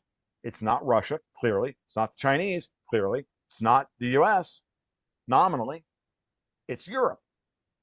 Even the Japanese aren't talking about the end of oil. They just want to be able to buy oil on the open market at an open price. How are they getting the U.S. to jump on that wagon? What do you mean? How is Europe getting Joe Biden and company, whoever they because that's who they are, because Joe Biden to act in their interest? States, Jim. The Rosetta Stone here is that our government, at the highest levels, don't work for the United States. They work for foreign fucking powers. That's what this is all about. And when everybody was making money as the interest rates dropped to zero and globalism reigned, and they thought they were going to be able to strip mine the United States and send all the factories and all the jobs and all the creation to China, it's when the Chinese and the Russians and the Chinese said, you know what? No. That's why Mitt Romney ran on a platform of labeling China a currency manipulator. Okay? It's what this was about. They wanted the Chinese to open up their capital account so that they can get political control over the Chinese. Because we sent all the money over there, then they wanted to turn China into a regulatory captured corporate estate, just like they did to the United States. And they did that through LIBOR, and they controlled the Federal Reserve. They don't control the Federal Reserve anymore. The Federal Reserve controls the price of dollars today. It's a different world, and what we're dealing with now is the negotiations that are happening above our heads as to how this is going to play out and what monetary system we're going to have after this. And we're going to have a return to 19th century mercantilism. Do you think we're just going Vince back is completely right about this, and that would suggest that a lot of money is going to disappear. Yes, it means that a lot of these levered up bullshit offshore dollars are going to contract mightily, but they don't necessarily have to contract in the domestic economy. They contract where the dollars are used over the world. What it means is the United States is willingly giving up the global reserve currency because it has to. Okay? But I don't see why we wouldn't experience tremendous contraction in this country. We will eventually. We will be the last ones to have to deal with a contraction. But the I question don't know. is, It seems to me that this process is going to be a lot quicker. I didn't say it wasn't going to, it was going to take 30 or 40 years, but it's not going to happen. But we're going to be the last ones to collapse. Europe is going to collapse first. Japan is going to try and save itself by getting off yield curve control. Slowly but surely, they will. If there was a Europe- campaign, And I'll be honest with you, the core of Europe right now is desperately trying to wriggle out from underneath this. This is why the Germans are going back to buying Russian LNG, why they're replacing wind farms with coal-fired plants. But the old vestiges of the system, and I'm going to name names here, it's the British system of this type of colonization. Their assets that they put all over Europe and the United States are failing to contain this. The German Greens are a classic British neoconservative style, anti-Russian, anti-growth group of people. They have always had a vile, classic neoconservative, invade the world mentality. see, I'm not persuaded. I'm not persuaded that these forces and entities that you say are meticulously controlling events really can control events. To me, it seems more like a Coen Brothers movie, where people actually have no fucking idea what they're doing, and the whole set of arrangements is just a held together bailing wire clusterfuck. Jim, I'm not saying that it's a big grand plan. What I'm saying is we are now in the breakdown moment when, yes, during a Coen Brothers movie, a whole bunch of people who thought they were smarter than they were thought they were going to, run an operation, and it doesn't work, and then it turns into burn after reading. Exactly. Right? That's where we are now, right? Exactly. I love that. Okay, but at the same time,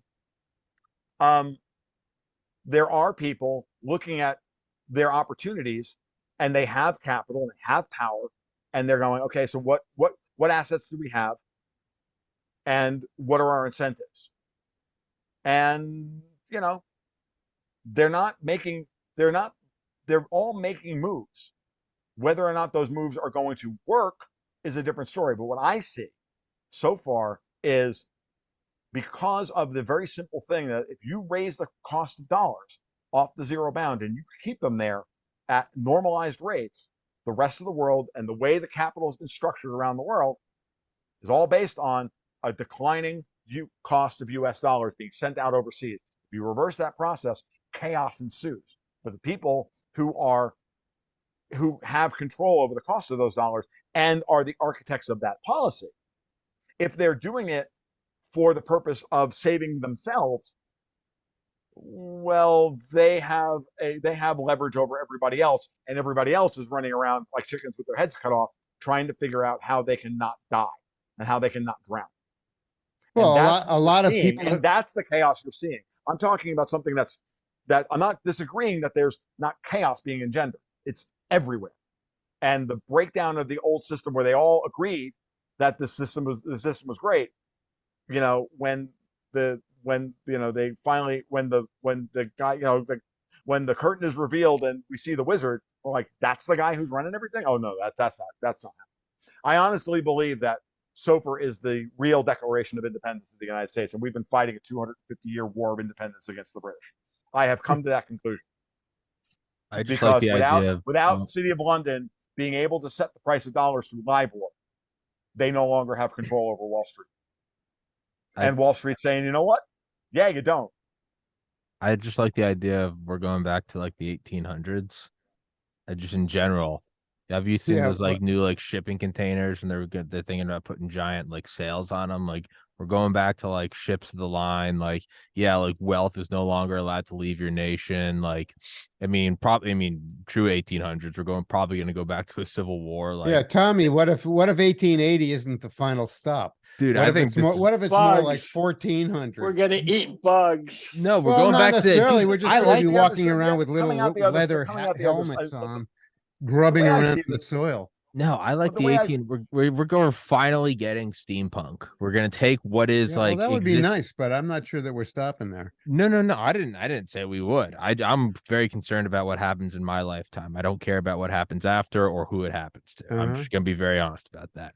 I think as long as we can see some sort of weird steampunk thing Yeah, where well, like we bring back all of our like molded plastics, but we can no longer recreate them because we don't have the factories. And there's just weird tales of like we're going downwards in society. Like Grandpa said they had touch screens. They'd be like, well, Grandpa, he's drinking moonshine a lot lately. And I'm like, no, listen, you used to, the girl down kind the of cool, street. right? You used to be able to airdrop photos of tits onto your phone. They'd be like, he's losing his mind. That's kind of fucking dope. There'll be like weird legends about like how we went to the moon and like we'll just slowly keep degrading and then that will turn into religion. Maybe this is just a Right. cycle that's happened before again and again and again. And in 10,000 years, you hear a legend about like, how'd the ancient people build pyramids? You go, they couldn't have. And it's like, well, maybe they were more advanced than they were. Maybe it wasn't aliens. Maybe we've just declined so far and the hubris of thinking it can't happen again But is why here's it's gonna the happen problem. again. Here's the problem. Here's I mean, the problem. I share part of that, Tom. Yeah, I don't think it's going to be that bad, but I don't think I'm not as pessimistic as Jim. But civilization had one crack at getting it right, because if we somehow go back and get stuck in the valley of death, we will not have the fossil fuels to do a reboot. Right. But I maybe mean, we they don't have have the the we capital will have to. uranium and we will have thorium, and Yeah. that is the I don't other think we'll side. have the capital for that. Thorium molten salt reactors are not particularly expensive to build, Jim. They're actually quite cheap, and small modular nuclear reactors are also not really expensive to build. Well, I just don't know why we're not Based on hearing the uranium about it. 238 subject. all that's theoretical. There is absolutely no country that has a bunch of operating thorium reactors. They're just No, they're not. They're still in very. They're still experimental. because that entire technology was mothballed for 60 years so we can build nuclear weapons. Because the Department of Energy was a wholly owned subsidiary, an off-balance sheet subsidiary of the DoD to harvest plutonium to build nuclear weapons. Yeah, I'm just not convinced that thorium is going to be deployed for real. I think we're going to get past to a certain threshold where we are not going to have the capital to replace any of the stuff that we're, that's making us comfortable now. And we'll just become increasingly uncomfortable and increasingly poor. But what? And we won't be able to access any of this stuff. That's a Roman Empire model where we're sleeping in what used to be the bathhouses. Yeah. The people, it's that thing where they don't know how to recreate the bathhouses. They don't know how to recreate the murals. They just are, they can't fix the aqueducts. They don't have water anymore. Their cattle are grazing in the Colosseum, Yeah. But again, Asimov talks about this in Foundation. By the time we're into I think the early in the right at the end of the third or fourth story, 150 years into the collapse, that the edges of the empire have lost nuclear power and they're back to using oil and coal, and they don't have nuclear power, but the Foundation does, and it's that technology that they preserve that allows them to leverage and getting out again. If you really stop to think about this, that's what's happening here in the West. Meanwhile, the Russians and the Russians are building 150 nuclear power plants around the world. I don't know. I'm thinking that Rosatom's book of business, guys, is over $100 billion. Well, they're building nuclear power plants all over Asia. Hail Mother Russia. Again, I've been saying this for years. You guys have heard me say this before. But we ignore you, Go look at Tom. That's the Rosatom's book of problem. business and you tell me what's going on. The Russians and the Chinese are both running 2 and 4 megawatt. I don't know who's got the 4 and who's got the 2, but they're both running for over a year now. 2 and 4 megawatt thorium molten salt reactors in order to solve the cleaning problem, to scale these up to a reasonable size. And they don't need to get, because of the way those reactors operate, they don't need to be bigger than about 100 megawatts, because you just deploy them in a distributed manner. And thorium's fucking everywhere. The big technological hurdle that has to be overcome is cleaning the solution so that the reactor doesn't lose efficiency. That's a material science problem. That's a Dave Collum problem. That's a former Tom Luongo problem. That's chemistry and material science. And that work hasn't been done because that technology was mothballed for literally 60 years. And so we're in the early stages of that investment cycle. It's going to take 30 or 40 years probably to get to where we need to go, maybe less. I don't know. But we have 50 years worth of oil easily to get us there, and uranium-238 to get us there. I don't think and then there's so much friggin' thorium in the friggin' planet that it's not even fun. Because you can get thorium off, you can harvest it off the sea sand because it just washes up out of the freaking ocean. It's just everywhere. In terms of, I guess one reason why I don't, also just my own limited intelligence, I guess, but one reason I'm not too concerned about like peak oil, this or that, is, I mean, if you look back to the 1700s in Britain, I mean, like their most dense forests were considered national security assets because it would take 100 years to grow those trees, and those trees were used for the Queen's Navy. So they were guarded by soldiers the same way like fucking Area 51's guarded. And now we look at it and we're like, they put so much, it's good foresight. I mean, they're like, it's important. But now we look at it and we're like, wait, what? Like your forest, like this is our national security asset? Or go back to the 1800s and can you imagine anyone, saying like, we probably shouldn't kill all these buffalo? Like, what will future Americans eat? And we're like, what are you fucking talking about? Buffalo? Like, we're so beyond, like, I'm Uber eating like Taco Bell. Like, what do you mean? And so I guess part of me is like, in 200 years, are they just going to be, I mean, or it might all just be fucked in unimaginable horror. That also might be it. But yeah, I think the idea that like they're looking back. Yeah. But I mean, I think in 200 years, we might be looking back and be like reading old texts about how we have to like maintain the oil. And we'll look at it the same way. We're like Britain, which isn't the empire anymore. And they were concerned about ships of the line, which aren't a thing anymore. It might be that distant and unimaginable to where we are now.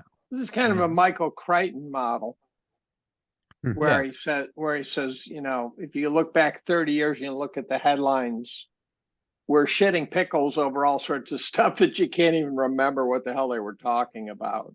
So that Crichton talks about that a lot. But he also talks about the mismanagement of Yellowstone Park and all the catastrophically stupid things we did because we thought it was the way to go. And so it's a mixed message. On the one hand, I was just reading this morning about releasing mosquitoes that are engineered to put out sterile females, I think it is. And that species of mosquito will go extinct by that model. And then the question is, what are the consequences? We're not smart enough to know that. Yeah. So I don't think, I don't trust our scientists to not fuck this up royally. Yeah. I don't trust any of people. I don't trust human intelligence in that way. I think we're intellectually smart, and we're really bad at second and third order effects, guys. Yeah. But in the modern era, we're also really bad at having open discussion without trying to find a way to shut down the opposing view. Which is why the future probably won't even be us. We've probably in some deep DARPA lab or the Chinese equivalent or the Russian equivalent, we've probably been using. I mean, if ChatGPT is available now to us, what the fuck was available in 1990 to DOD, and then what's available now in 2023? What kind of AI do they have? And like nuclear weapons, Truman saying like we had to build the H-bomb because the Russians could build it, not because we wanted it. Eventually it's a race to the bottom of the only way you can fight another country that's like advancing their AI is to build your own. And that eventually gets away from you, and to the point where no one even understands what the AIs are fighting with. We all have these like teams of smart guys that are so beyond our own intelligence, but I have to have my team of super smart guys to fight y'all's teams of super smart guys. At a certain point, the super smart guys might start talking to each other and be like, yeah, why are we letting these dipshits tell us what to do? I can only imagine. I mean, seriously, if ChatGPT is available to us, if I can go type in, I was doing it over Christmas with my brother. We were shit faced. We were just typing stuff into like these image creators. and it was like Dick Cheney riding a snowmobile, like covered in blood, and like photorealistic, like Cheney grinning on a snowmobile, blood everywhere, and we're just like looking at it, like, what the fuck? And it's like, if that is what I can do on my phone, shit faced, what the fuck do they have in some department? Like the NRO and the NSA were classified. There's probably some intelligence agency specifically for this shit that's already been around for 20 years, and someone else is going to have, some other countries are going to have it too. They're now fighting one another with shit that they don't even understand. At a certain point, those things are going to start talking, and we might all be like, well, what's the post, America world? There might be a reason why it looks like this is the big one, and it's because it is the big one. It's a bunch of monkeys going, they're using opposable thumbs, and it's like, oh, y'all are fucked. They're about to start planting wheat. They don't need a hunt anymore. Like, you're done. You're done. Well, so it might be that we're done. Here's one for you, just real quick. Like, we're all worried about, AI surveillance and all the rest of it, right? Well, we're getting really close now to having a generation that has no digital footprint, being able to seed 50, write a simple bot script to seed into their data streams that hoover up all of our information. Like, we're all fucked because we've got real digital footprints and real, identities. But the ones that don't can literally write a bot and create 50,000 versions of themselves. And then all of a sudden, this need for control over surveillance of, we can tie everything to you. And then all of a sudden they can't do that because there's 50,000 versions of my daughter running around and they're all slightly different. And where's the truth? Is she hot? Is she hot? Hey, inappropriate, Dave. No, you get to go to guy's daughter. He brought her up. And she has made it abundantly clear that she won't put her face on the internet. From our daughter. Yes. Well, that doesn't seem fair. Dave, you're on strike too. Dave. Papa Bear over here is like, nothing is off limits. I know. Tom's gonna fucking shoot you. Yeah, well, all of that sort of assumes that we're going to continue to live in an internet society, and I'm not sure that that's true at all. I really don't see the electric grid surviving. I think the future doesn't involve us. I think we're giving birth. Raccoons, dudes. I think I don't even mean in like some Mad Max world. I think the reason why shit seems so crazy now is because this isn't like the old shifts in power where one empire goes. This is a fundamental paradigm shift. This is some of the monkeys leaving the trees. And like I said, they're writing shit down now and using thumbs. And the other monkeys are like, what the fuck is this? Like, yeah, dude, like what's coming isn't like they can swing faster. No, what's coming is like stained glass windows and like fucking and like Da Vinci. Like, we're breeding we're training raccoons to live in cities. No. I think they're getting smarter every day. I think it's Planet of the Apes. Just putting that out there, guys. I feel Planet like of the Coons. Urban raccoons are measurably smarter than I'm rural. not going anywhere. I'm just Charlton Heston. Go get a drink. You guys talk. No, I keep talking. I don't care. I'm just getting coffee. No, I really do think that we are like ushering in something that isn't one empire taking over the other. That's old paradigm. That's old paradigm. That's whatever came before Blockbuster being replaced by Blockbuster, and what came after Blockbuster is not recognizable. You don't pull up into a physical location and go get a cassette. It's Netflix. It's non-recognizable. I think what's coming isn't like, is China gonna take over? No, I think we are just like deviating to where we have everything is based around creating technology, be it bandwidth or that resolution. Gets back to this idea that the apparent tearing down of borders could be part of that big paradigm shift too, where we think of sovereigns as forever, right? That the borders will move around, but there's 400,000 dead Ukrainians who might actually, if they could tell us, would say, it wasn't worth it to me to keep the border from jiggling. Yeah. But if we're really heading towards a global system, it will look very different. No, I don't even mean that. I mean, like, I think like we as a species are finished. We might not even die. It's Seems like unlikely to me. Seems no, but unlikely. here's my point. It's like, you know, it's not like all the like gorillas are dead. We were kind of coexisting, and we're like, we're not worried about their borders. We're like, yeah, the fucking gorillas. Like, we're not even thinking about them. They're an abstract, like like that's it. I think that like we're like, where are the borders gonna look like, and how are shipping lanes? It could just be AI in some cybernetic future of like I don't believe this for a moment. Yeah, I don't either. Actually, but that's fine. Yuval Harari seems like he's totally full of shit to me. Well, no, they're all retarded because they think that they're going to be part of it.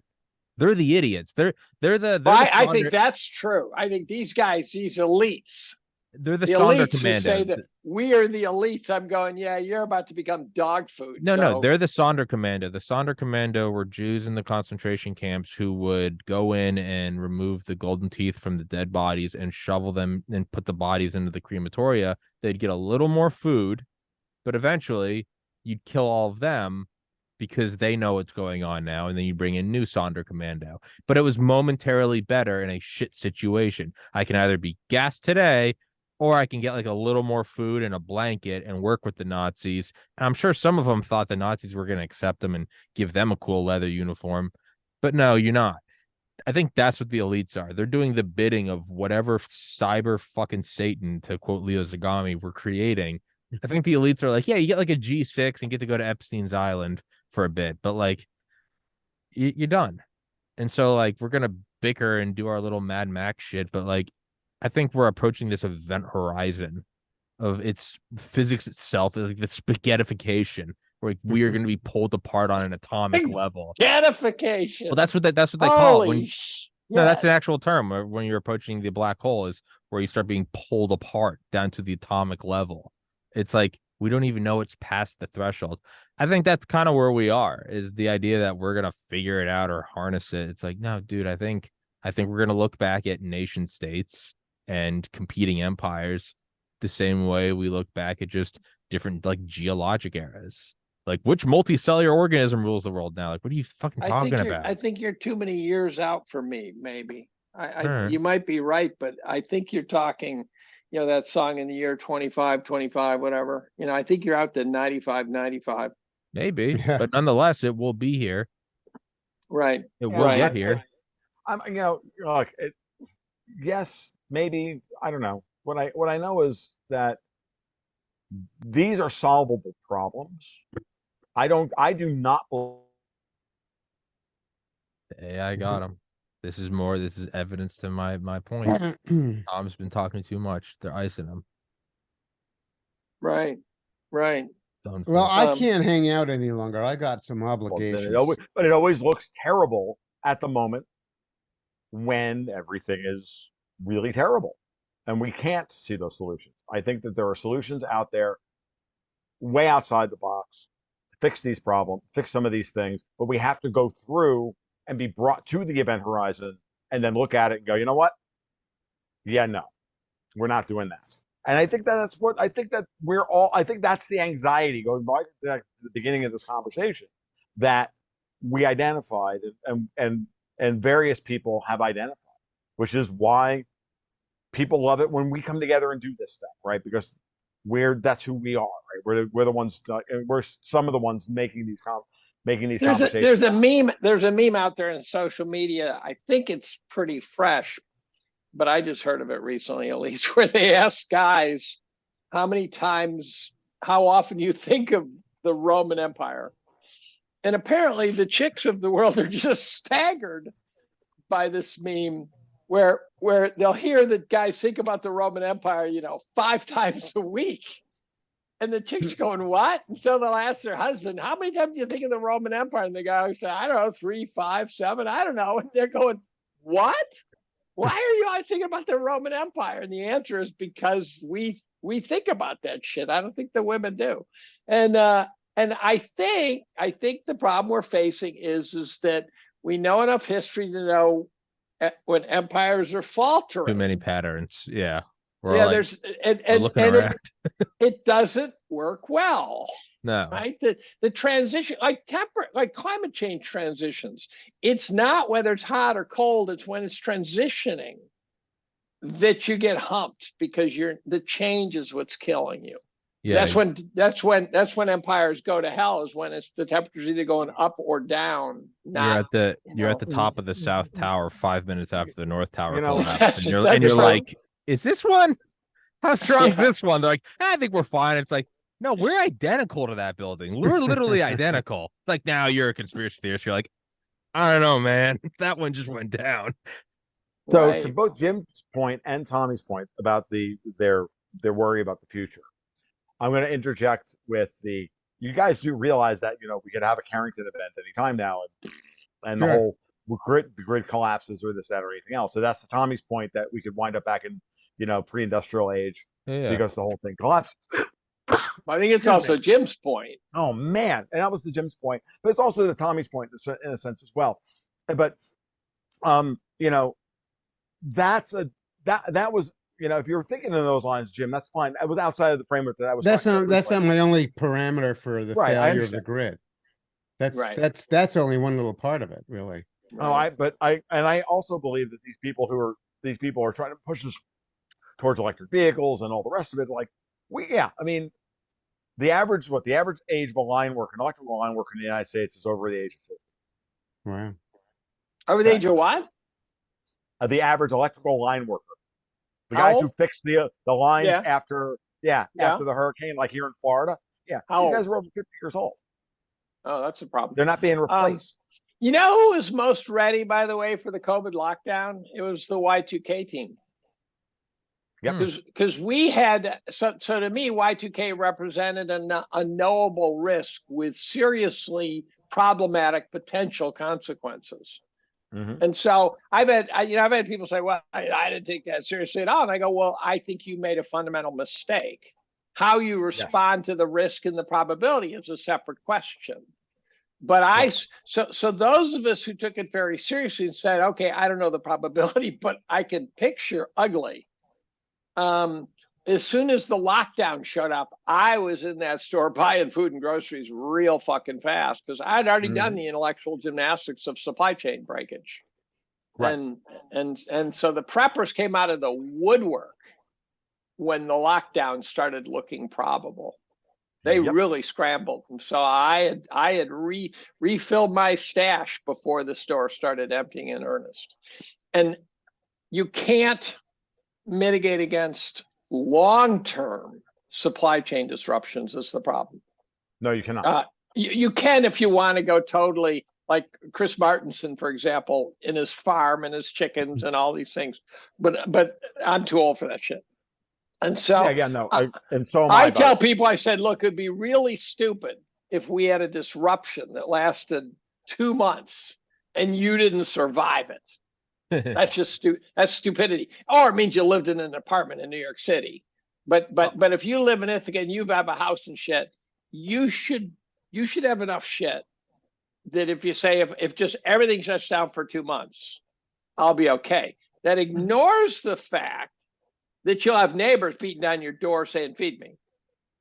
And that's something you have emotional preparation for. I didn't even know how to think about it. I was on a panel discussion that talked about it. Yeah, you have to aim high. Well, you have to decide who you're gonna invite in and who you're not. But shoot them all. But the point being is, if you don't have a couple 100 pounds of rice in some barrel somewhere, in my opinion, you're making a mistake. Agreed. Because you don't want to die in a 2-month bad spell. Yeah, you want to be the last guy dead. You don't want to die on the day World War I reasonably, I would say 2 months is fair. Even in an ugly scenario, like a Carrington event or something along those lines, you will have you better have 6 to 9 months, and you better have some skills to be able to start prepping for during that time as you're going through your stores to be able to then create something relatively sustainable for yourself. Why do you think I live in the middle of bumfuck nowhere, as Dave so eloquently put it earlier in the day? right? Before do I you know how started to talking raise about your goats? daughter, right? Right. Right? Why do I know how to raise goats? Why do I know how to raise chickens and ducks? Why do I know how to slaughter them?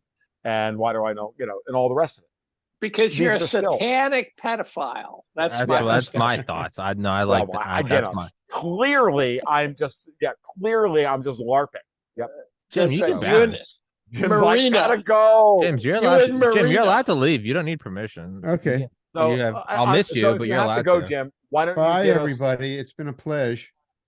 Okay, I mean, if you have a final thought on the way out the door, No, go. I don't. I don't. My brain is completely empty. Okay. He's I'm reached. pretty fried. But it's not too, as though so- I haven't enjoyed myself. So Okay. don't take it the wrong way. Bye, Oh, bye, fair enough. everybody. Adios, Take care, sir. Jim. Be All well. right. Everybody. I'm going in a bit too. Yeah. And But when we start talking about Morlocks, we're in trouble. what's interesting is, I had a conversation with a friend of mine, a young millennial woman the other day, a couple weeks ago, about this stuff, and she's completely on the opposite side of the political spectrum from me. She's a friend of mine, but she and I couldn't be farther apart in terms of our political divide. But we also had a whole lot of things in common. She's rightly scared for the future, and I'm like, and so we had a lovely talk about these things and about what she's feeling and everything else. And it was very clear to her. I said, look, for years, I told her, I said, for years I would evaluate new people that I met based on their what I used to call post-revolutionary skills. If stuff broke down, what skills do you have? If I have to, if we have to like do the thing and live out in the middle of nowhere, I'll create the compound, but are you going to be, worthy? And what skills do you bring? You're going out with a doctor. That's great. We don't have that skill set, or we don't have Right. suturing. And like, this is one of the things that we've learned over the years is like, and I just told her, I said, she's like, well, she's like, I don't have any skills. I'm like, do you know how to use a hoe? Do you know how to work in the summertime? Can you plant sweet potatoes? You're hired. It's not that tough. Like, I live in Florida. The bigger problem is, can you squash stink bugs so we can actually get a harvest? Like, that's the thing. Like, where we'll need that. I'm more of a pessimist in the sense. I'm more of a fatalist, where there's a certain quality of life beyond which I don't think I have the survival instinct. So That's to me, I'm with you, Dave. There's a very definitely a point where I said, you grab a copy of The Final Exit, 15 to 20 volumes, and you take yourself to the light. Yeah, and it's Dave, you're at a different stage of life than we are. Well, that is true. That's I mean, and in 15 years, because I think we're roughly about 15, 16 years apart, I'll probably feel exactly the way you do. But I know what I felt when I was Tommy's age, and I built this place. Yeah. Roughly, I was 35 when I built this place, and I was thinking about it then, and I think about where I am today, and I'm like, yeah, I don't have the patience for that. That's why I'm like making friends with people who are in their 30s. Well, when I was Tommy's age, none of this shit crossed my mind. I've been living with the Roman Empire in my head since I'm 9.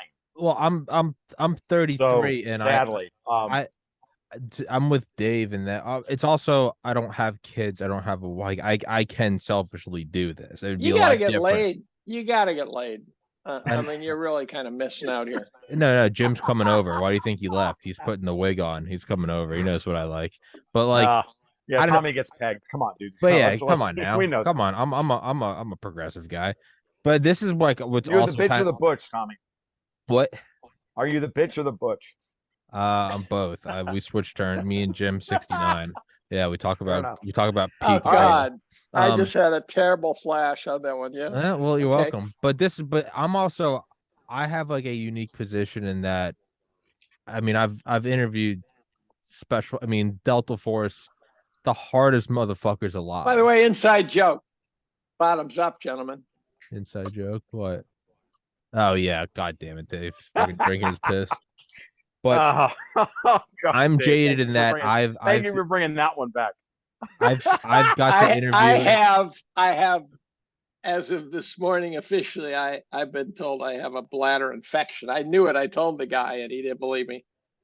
And I'm suffering.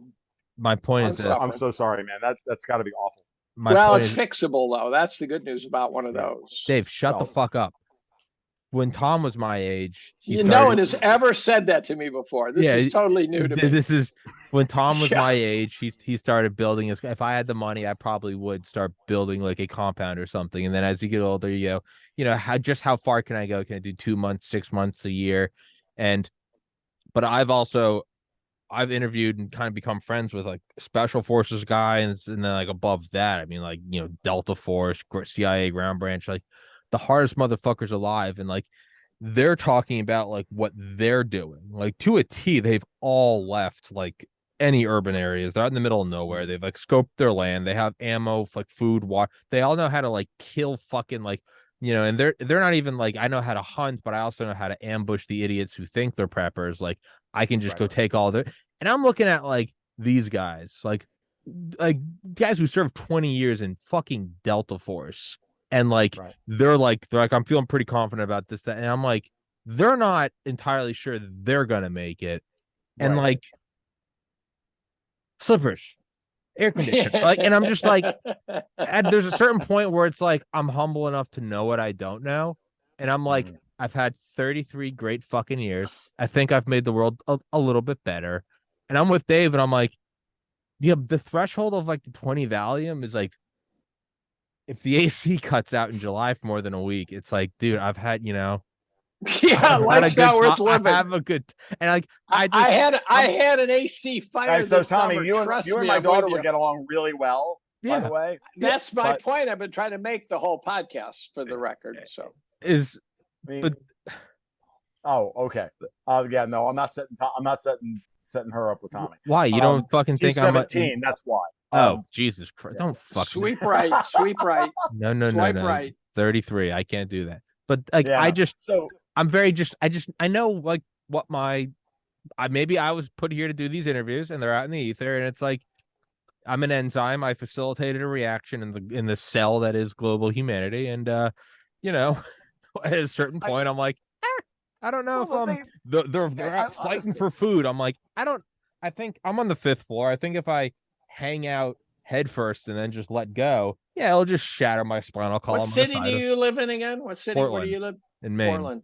Yeah, and I'm just like, I have family not that far away, like in the mountains in New Hampshire, like with my like last name. Like I could go, and even there, I'm like, I don't know if it's for me, guys. Like, again, go for it. But it all depends on who you are and what you're willing to I'm good with with. God. I think I've made my peace. And I'll be honest with you guys, I've made my peace with a lot of this, and no, so why but at the same time, it's not like I'm not going to try. Sure. There's to a degree I will try. For me, it won't be a 20 volume, and what it will be is I will do what I can for as long as I can, and then it'll be that. And and if we get through it, we get through it. If we don't, we don't. And between now and then, I'm not gonna I'm gonna set things up as best as possible. Yeah. To hedge, and this is where really what it comes down to. You hedge against all of these possibilities. Yeah. So I got a couple of freezers full of meat. Sure. I've got I have a dual fuel generator with 250 gallons worth of propane to get water out of the ground for a year or so, and keep the freezer, and then we'll eat the meat in the freezers first, and then we'll and plant sweet potatoes and do what we have to do. And if we don't survive it, well, it was a good run. Yeah, we all die anyway. That's how I am. What matters is, that's all that matters. Like, what do you do? I would drive up to where I don't all my want to family suffer. is. I don't want to suffer. Well, life is suffering. I would go. I know what you mean. I think I would like go up to like where my family, because there's really no excuse for me not to. It's like, I'm gonna die. It's like, dude, I have like family members up in the mountains, like who are already self-sufficient. Like I could just an hour away.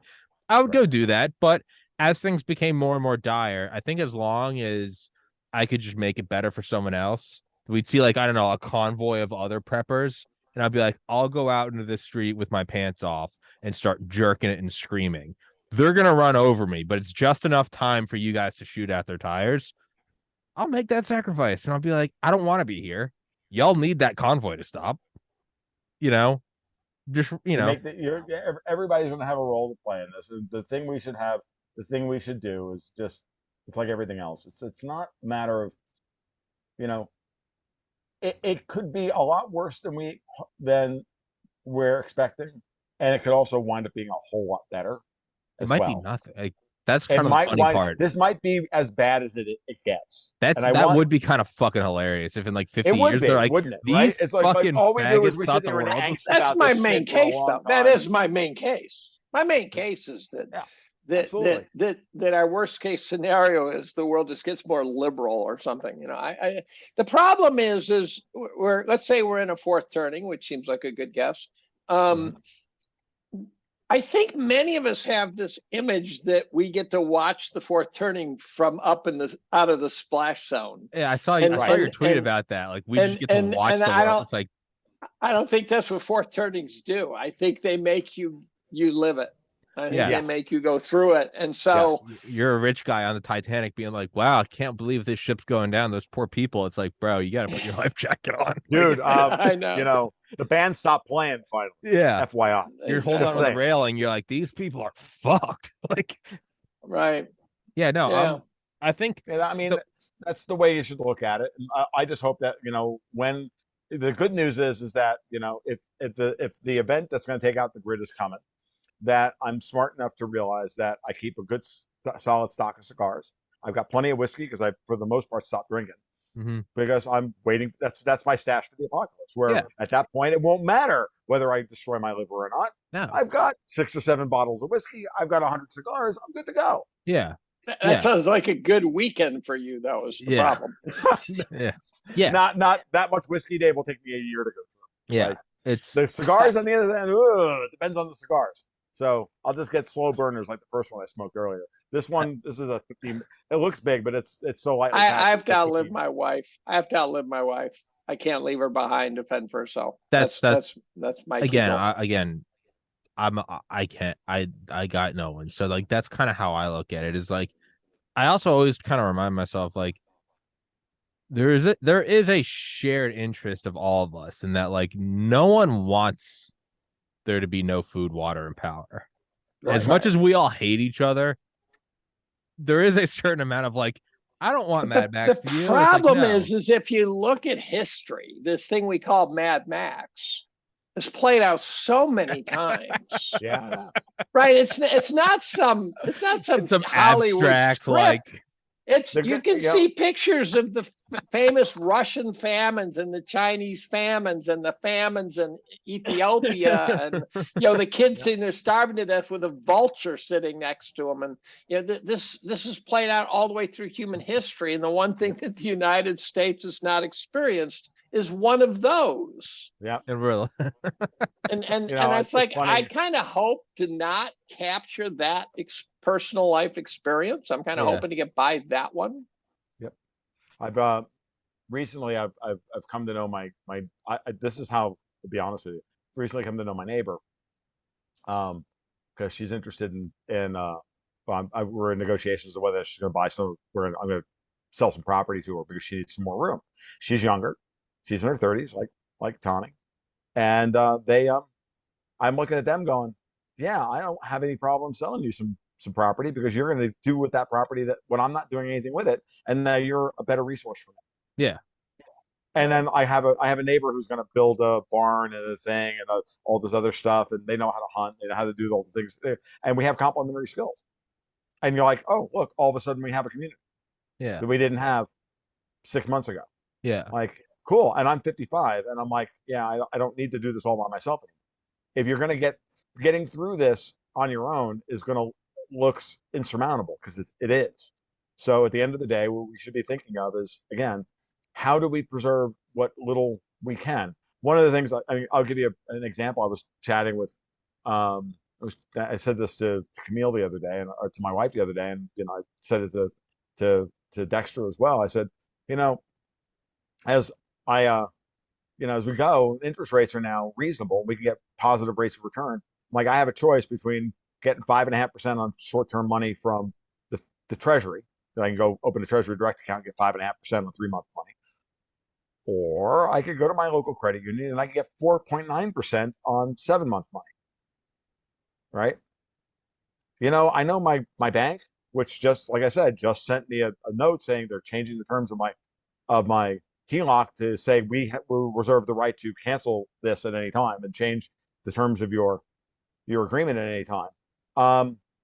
Like I don't have any problem leaving the money with them and foregoing 70 or 80 basis points in order to help recapitalize my local bank, as opposed to getting the most for myself, because I'm going to need that bank to be solvent as we go through this. And well, the other thing is the bank that is doing that is more likely to be solvent. oh, I agree completely. So I'm happy. So the credit card company, it's actually a bad sign, and I saw it in 06. Oh, it is. It's a terrible sign. When they start cutting back on the credit cards, it's not just to stop you from taking out a big whopping hunk of credit that they got to somehow cover, but it's also they have various legal constraints on how much they're exposed to. Yes. And so when they have someone who's using, $5,000 a month on a $20,000 credit card, they can take away the $10,000 exposure to get themselves underneath that legal requirement without the customer saying, fuck you. Right. And yeah, and I don't have a problem. Like, I don't have a problem with them changing the terms of the credit in this environment. I don't have a problem with it at all. It makes because perfect this sense. environment's getting ugly. Because it is. I just don't see how the rates could go up this steeply and not produce ugly. And again, the metaphor I use every goddamn time is in Pearl Harbor when the torpedo bounces across the runway and Red pops his head up and says, "Hey guys, it's a dud," and then he blows his ass off. And so there is a delayed reaction to interest rates going to 7%. There are so many things that should be shattering right now. And the fact that we're not seeing it just means that we're not looking correctly.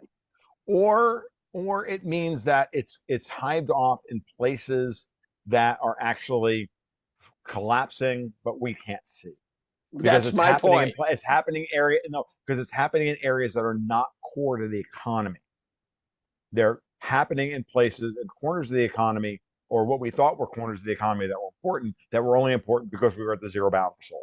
But for example, the housing market should be collapsing. The housing market should be collapsing, and it's starting to. Yeah, it's starting to. So what happened is the first thing that happened is it broke. It broke in the sense that people say, well, it's a tight market. No, the sellers and the buyers can't come to terms with the price. That's a broken market. But the price didn't change because the price was sticky. The sellers were saying, we're not selling cheaper. And the buyers were saying, I can't buy that house for that price. So the market's broken. Soon that will translate into a collapsing price structure. Unless, for existing homes, probably not. What you'll see is people just sitting around in their 3% mortgages or 4% mortgages. Saying, no, but there's reasons why you have to move, and once you do that, at the margins, those prices. Oh, sure, absolutely, sure, I agree. And the fact is, when the mortgage rate goes from less than 3 to 7, you just took a person who could afford, let's say, $1 million house, who can now only afford a $500,000 house. Sure. And the math of that is very straightforward. And the collapse would be in places where where housing prices were unbelievably fictitious because of zero bound rates and places where there. People and now once that money flows out, like a lot of that money was in California. Some of that money has come here in Florida. We've seen land and home prices here in Florida go up, but guess what? They sold an $800,000 232 in the burbs of San Francisco for $800,000. They come to Florida, they buy 5 acres and a 1,500 square foot house, in Live Oak for $300,000, and they overpay at $300,000. They pocket the 5, and they live off of that. And even if they had to pay off, they pocket the difference, and they have $100,000 in the bank, and they have the house free and clear. No, I know, but there's also places where the market's much more fluctuational. It's not going to be Peoria, Illinois. It's going to be places where the population is in a much greater, much more mobile. And so those are going to be guys. There's going to be guys who bought houses at a 3% mortgage, who knew they were going to be selling in 3 or 4 years to move again, who somehow thought they'd be able to sell for a profit, we're going to discover the hard way. So this breakage has got to start very soon. It staggers me that it hasn't started in earnest, but it is. I just talked to the biggest realtor in Ithaca, which is not a big place, but it might be emblematic. And she said prices, the inventory is still a problem, meaning there aren't that many houses for sale, but the prices are dropping. Yes. And that's a very strange situation, because dropping prices should somehow solve the problem, and it's not. And so we have a long ways to go in the mortgage market. And the equity markets haven't started dropping yet. No, they're not, because the first thing that's happening is that the bond markets are selling off, and the money is coming out of the bond market. It's moving into other areas. It's rotating. Remember, Dave, the fucking bond markets are an order of magnitude bigger than the equity markets. I know. And when people finally open up their money managed accounts and they see that their bonds have all lost money, that's when they're going to start panicking on owning a second house and things like that. And so it will. And all of this is going to be excessive leverage and excessive. They're not going to feel. It doesn't necessarily mean that their cash flow is going to change. The bigger problem is inflation. The bigger problem is where inflation hits in the real economy, which is why we can have a credit deflation, and what we should be worried about is stagflation, which is what's happening. We're going to have commodity inflation and credit deflation, and it's going to be the 1970s all over again. Okay, right. But it's what we have to go through in order to come out the other side of this. The question is, how does the Fed manage the banking system in order to allow that to happen? And again, I say, if Europe collapses first, the capital flight from Europe will buttress a lot of these effects, because there'll just be more money flowing into the United States. It will be temporary. It will last for 18 months or 2 years or whatever, but it will be that, and then the collapse happens on the other side of it. And that's the bigger. Well, I'm giving a talk next week at a 250 investor meeting, and the title of my talk is going to be a case for a multi-decade bear market. Yeah, and I believe that we've had 40 years of recency bias. It's not only been 20 years of being above fair value, 40 years of being above fair value, with tailwinds of every imaginable kind, including Russian resources, Chinese labor, you name it, demographics, you name it. Right. But that to really correct that 40 years of euphoria will require a prolonged, painful nothingness. It's going to rip. You have to rip the souls out of the investors to get back to 1981. No, that's so the most mean regressing thing in all of finance is market valuation. There's nothing that regresses to the mean and through the mean and back. Cheap markets produce expensive markets. Expensive markets go to cheap markets. It happens every time. And we are now in history's most expensive market, arguably. If not, it's a close tie. And the next 40 years, when interest rates, instead of going from 15 to 1, go from 1 to 15, and we don't have cheap Chinese labor appearing in unimaginable quantities, and we don't have Russian resources flowing the way they did, and we don't have demographics flowing the way they did. Nothing is lined up, and we didn't start from a PE of 6. And and all these things that worked perfectly for us, when they reverse, we're going to have do you know that valuations over those 40 years compounded at greater than 3%? The fucking valuations. That's a staggering compounding of overpricing. It is staggering. Don't get me wrong. I'm not arguing against that. I think the order of operations is important. It'll take a while. How these things, in what order do these things happen, is, I think, the only thing we're arguing about or discussing. No, we're not arguing. We're not. Yeah, no, we're not arguing. Argument in the classic sense of argumentation, right? Not, right. I don't disagree with you. So, right. It's that is what I think is happening, what we're facing. And yeah, I mean, I have to see how I have people for people positioned for this. Like it's, and I don't know that I'm going to get every bit of it right, but we're going to be, you have to be both strategic and tactical in this as you can as you go through it. And and be smart. The world is deleveraging. Interest rates are not zero anymore. Like, deleverage. If you don't deleverage, you're going to be in trouble.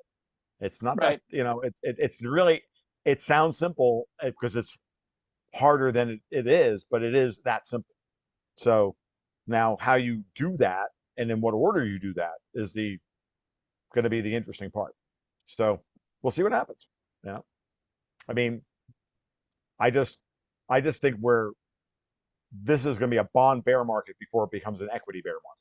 The equity bear market comes after the bond bear market starts to really ravage things. And we've just and for the first time in decades, we are going to have roughly concurrent equity bear and bond markets. Yes. That turns out to be critical because every time the equity bear market has arrived, the bond bull market has saved it. And this time is different because we've run out of slack. Here's a joke for you. It's one of my favorite jokes. A guy comes into the goddamn, he's a lumberjack, and he comes into the goddamn infirmary, and he's got a shard of wood sticking out of his arm, and it's Ollie the lumberjack. And Ollie says, the doc says, Jesus, Ollie, that must hurt. And he says, well, it's not the worst thing I ever felt. The doc says, really? He says, yeah, the two worst things. The second worst thing was when I squatted over a bear trap and it clamped me right in the balls. And the guy said, what's the worst thing you ever felt? And he said, when I got to the end of the chain. We are at the end of the chain. Mm-hmm. We are about to hit the end of the chain.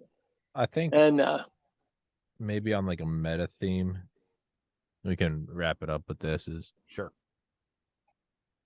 There's also in my mind, there's like a possibility that this is just the simulation, just kind of reaching its, as the seasons go on, the writers get crazier and crazier because you gotta, tolerance gets higher and higher. More characters have to be killed off.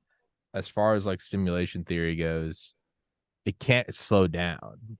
Like it's got everyone's attention. Like the music's building. And I think this is what, how batshit insane is it that like no one not once in this podcast have we mentioned that like a month ago the fucking Senate had a hearing about the United States government having alien craft. We're all like, yeah, fuck off, it's not real. That's right. That's just. But that's what I mean is like we are reaching the point of like we're the rat in the experiment pressing the button for more cocaine, and it's like it has to be stronger and stronger. I think the simulation is just coming to like a novel end, and I don't know if this is like Ascension or if this is the apocalypse. But part of me feels like I think it's an awakening. Well, actually, I just think it's an awakening of their fault, of our understanding of their false realities. Yes, right. The problem is it could also be a symptom of rising authoritarianism. That too. No. But I think it really is. I think when I've read enough books on authoritarianism now. By the way, I have a book for you, Tommy. Demoralization and confusion. Hypernormalization. The two big emotions. Hypernormalization, apathy, right, Brian? Just, right. Just nothing. The book I'm finishing now, and it's kind of got a kind of a Whitney Webb flavor in the sense it's like, holy fuck, give me one more name I've never heard of and can't remember. But it's called Operation Gladio. And it's about, I haven't read it, but I've heard of it. It's about the triumvirate of the CIA, the Vatican and organized crime post-war. Yeah, I think I had read part of that. What you realize is so we all know that the CIA had their fingers in the drug world, right? That you can't possibly have. What this book clearly conveys is those three crime families controlled the entire drug world. Yeah. They started it. They started the Western drug. They control. So here, I always thought it's like the CIA was dabbling. No, no. It is their drug world. I didn't know that. Read Dark Alliance, man. Oh, They really? didn't dabble in. Oh my God, yeah, that's we going into it. You're like, yeah, I think they were getting their fingers dirty, and then you come out of it and you're like, that's like saying Steve Jobs got into the iPod market. You're like, no, yeah, dude, that's exactly right. Dude, That's exactly right. He's the click wheel motherfucker. And that when you see something like Noriega being taken out, it's because that triumvirate said you got to get rid of Noriega now, right? It was a drug hit. It wasn't justice. But we knew it was that, but I didn't know they were the entire drug market. Yeah, I didn't realize that. That was the part that caught me by surprise. And then you have to wonder, what other thing have we not learned about yet? Oh, everything. By the way, you talk about AI. I was reading something. They were talking about ChatGPT in this article, and it made it sound like they've had ChatGPT for 20 fucking years. Yeah. Mm-hmm.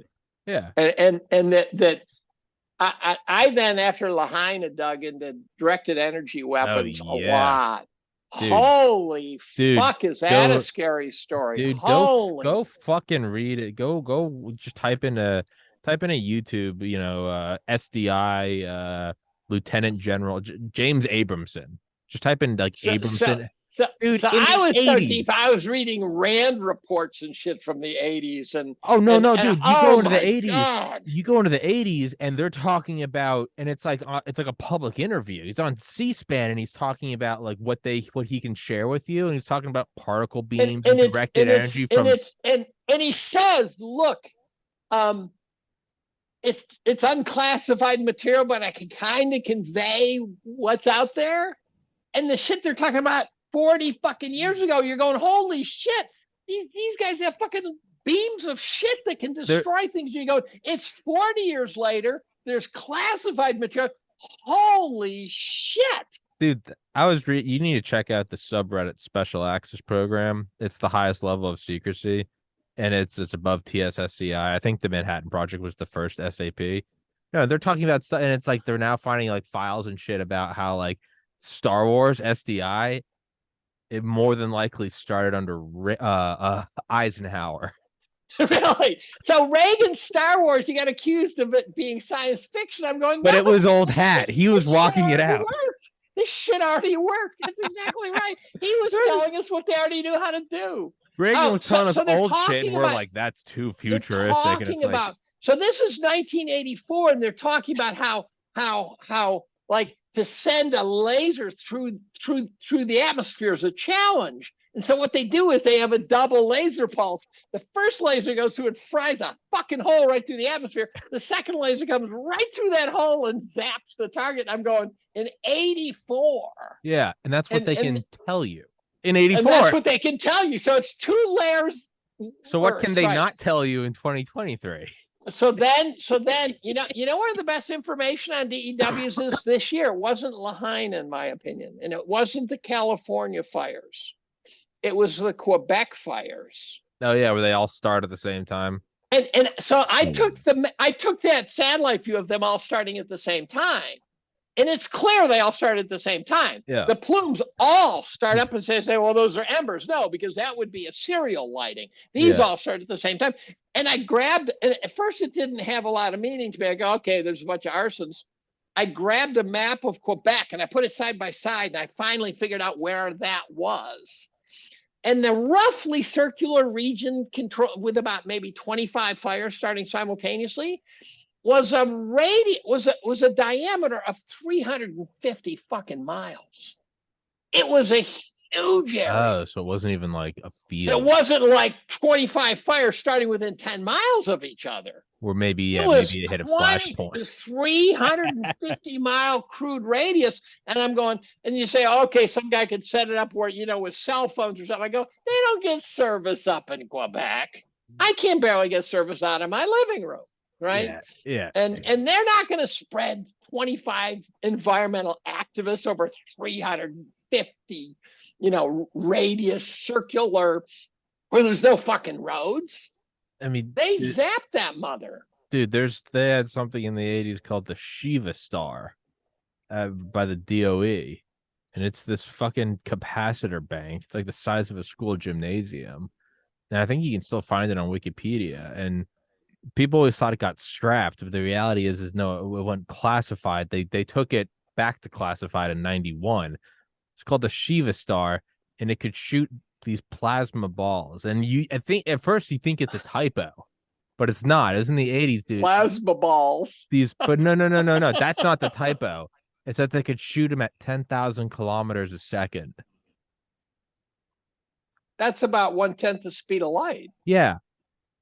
And this was declassified in like the 80s, and it was like a last resort if they needed to like surgical pick off missiles. So I was talking to a lieutenant colonel one day. You know that crowd control thing that looks like a radar on a truck? Yeah. And they did a demo and to a bunch of politicians, and they zapped them, and they all got repelled. And they go, "This is for crowd control." I'm talking to a lieutenant colonel, and I said, "And that was on setting 1." Yeah, yes, no doubt. No doubt. Oh yeah, no. These guys They're would like, go poof. They'd be just smoke. No, or no, though, yeah, no, yeah. And they're like, we can make it feel like, like every inch. Have you seen Judy Wood's presentation? Now, Judy Woods is the most incomprehensible. She's ditzy as shit. Yeah. And she can't. I watched 2 of her videos, and then I watched her get interviewed. That was considered the interview to destroy her credibility. And I'm watching, I'm going, I could have answered those questions, you nitwit. Why were you having so much trouble fielding those questions? From watching your videos, I could answer those. Judy Woods makes the case that the towers are brought down by energy. DPWs. Yeah, I've watched that. I know. Yeah, where did the towers go? And here's what I haven't been able to confirm. You know, the vaporizing shit? Yeah. I've been looking for independent images of that weren't in her talk. And I've been having trouble finding it. But I haven't found ones that refute it either. Yeah. I mean... Yeah, no, I mean, I've watched that lecture a couple times, and and she's talking about, and she's a lousy communicator. She's really bad. No, she's like laughing at videos of firefighters because she's like, I'm laughing at the CIA, and it's like, no, but it's not just that. It's not just that. But when she got interviewed, she couldn't handle questions that by watching her interviews I could have handled. Yeah, and I'm going, you got to be able to step up to the plate, and throw a punch, right? Mixed metaphorically speaking. I think this is what this all is alluding to, is like that schizophrenic friend everyone has. Like we might owe them all an apology. Like, here's the funny thing is my wife now believes me. Yeah. I tell her shit that she would have just repelled before. And now she says, "Oh, we're so screwed." And I'm going, she actually bought that? That's amazing. Dude, I grew up with my parents watching like Fox News and like listening to Sean Hannity as my mom would drive us to school. My parents are now looking at things when there's like a shooter. They're like, that's convenient that it's happening. Like the transgender shooter with the odd sneakers and it's like, what happened today with Ghislaine? And I'm SSRIs and all my parents, my like Fox News parents are now looking at things and they're like, well, what are they really hiding? I'm like, so here's what you do, dude. I used to be the black sheep of the family. I was the guy who was like nothing but the weird ass conspiracy theorist, and now I'm just I was reading about Shiva Star when other people were out. I'm becoming a normie relative. I know. I think everybody has some moment where they transition from believer to doubter.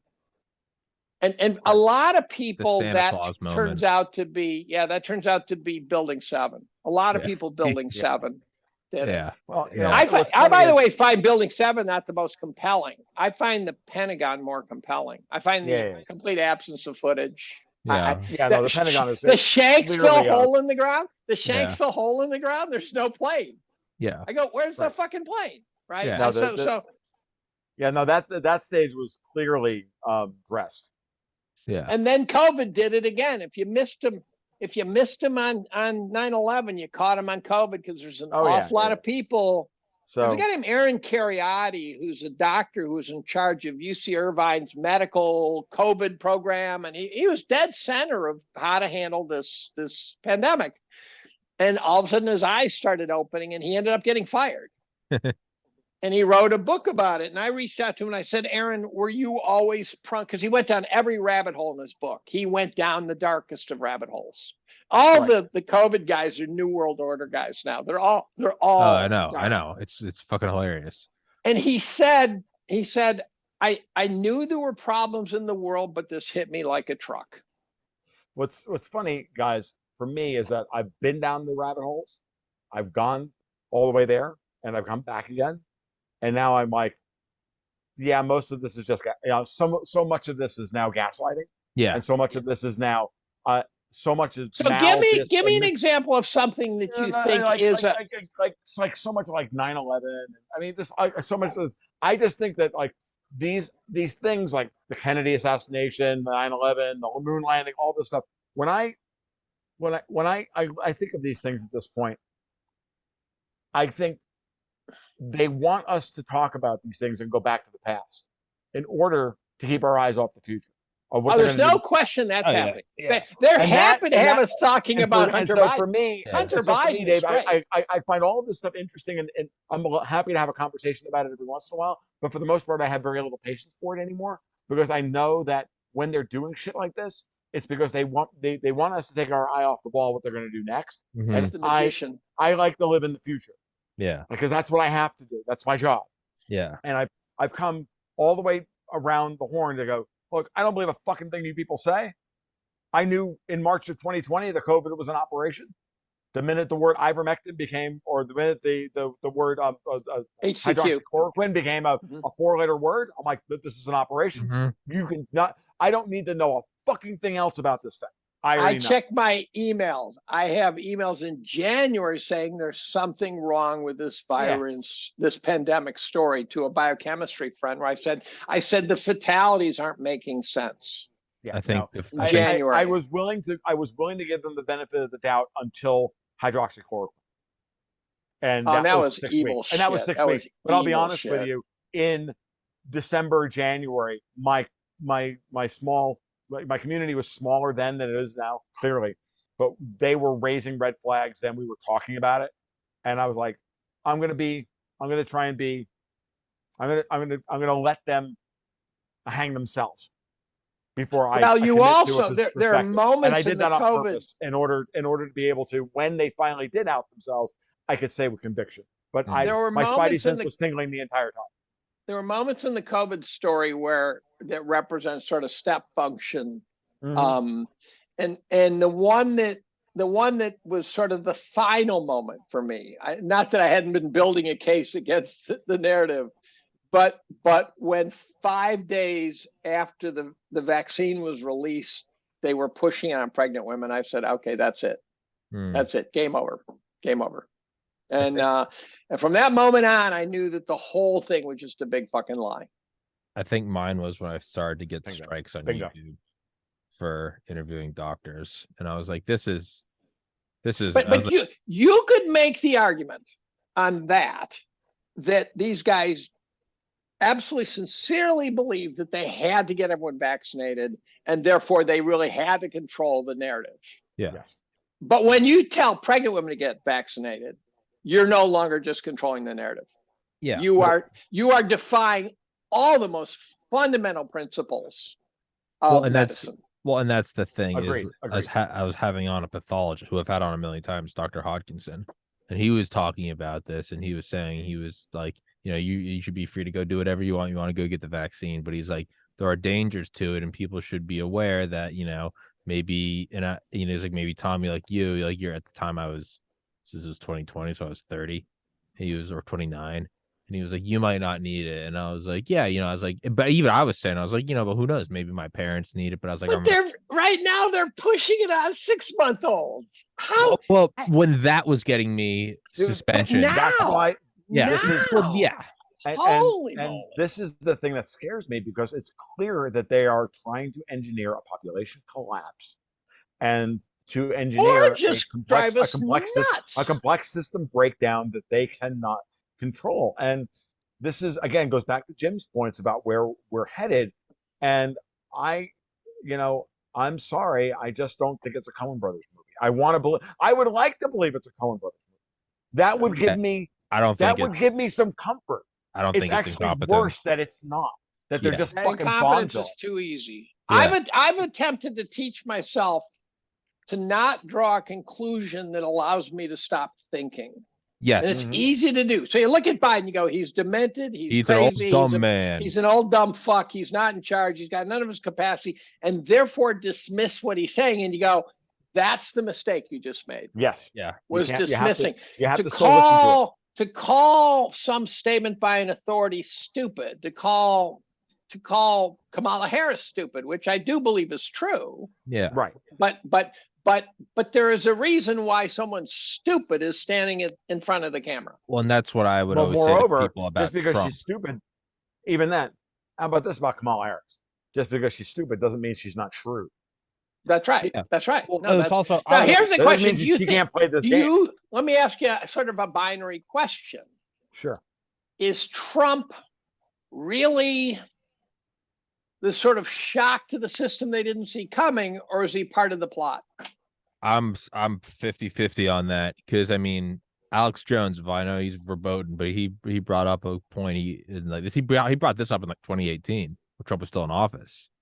He goes, how do you get the left to protest against withdrawing from endless force and get them to protest against uninhibited free speech and get them to start protesting and go, we got to listen to our intelligence You community. put in Trump. How do you get hippies to say trust the CIA? Here's the Right. thing. I think that's just a pivot.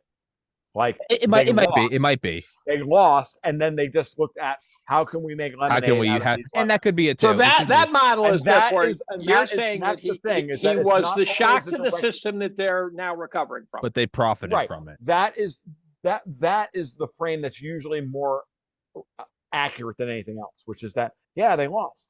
Does he Yeah, have a they prayer made in a- 2024? Does he have a prayer in 2024 that they I gonna don't know. guarantee he I don't- can't be there? I don't know. I am not handicapped in 2024 at this point. I'm just not doing it. You're not what? Okay, I can't do it because it's clear that the stakes are too high, and that we have a long time between now and then. Let's get through Q4, and then we'll see where we are. Well, but the question is not about voting. The question is a yes or no question on whether they would ever let him get in there again.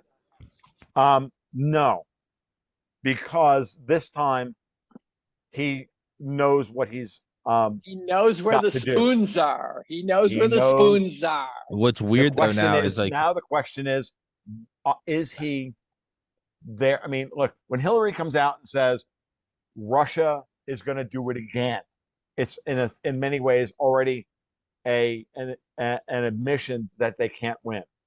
Yeah. Moreover, and I need to run. I think we should cut this off soon. And for this reason alone, simply because at a certain point it becomes like, we could do this for another 4 hours. What that says to me is that the reason that Biden is still in office is because the line of succession in the DNC has not been secured yet. Yeah. So they don't have a plan for how to run it. The GOP knows what they're doing. They want to run Nikki Haley. Big Mike. And if they don't have the right person in the Democratic Party to run against Nikki Haley to ensure the right outcome, because they can get rid of Trump tomorrow, all they got to do is put him in jail.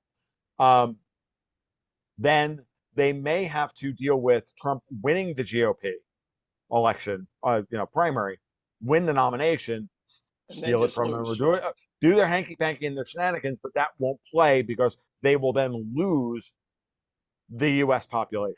It will be a bridge too far. What they're now trying to do is trying to figure out how to preload him winning and then destroying. Yeah, I'm not sure that's not already a bridge too far is the problem. I think if they find a way to keep, dude, I'm with you on that as well. Nikki Haley has no momentum, so if they find a way to wedge her ass in, that is farcical.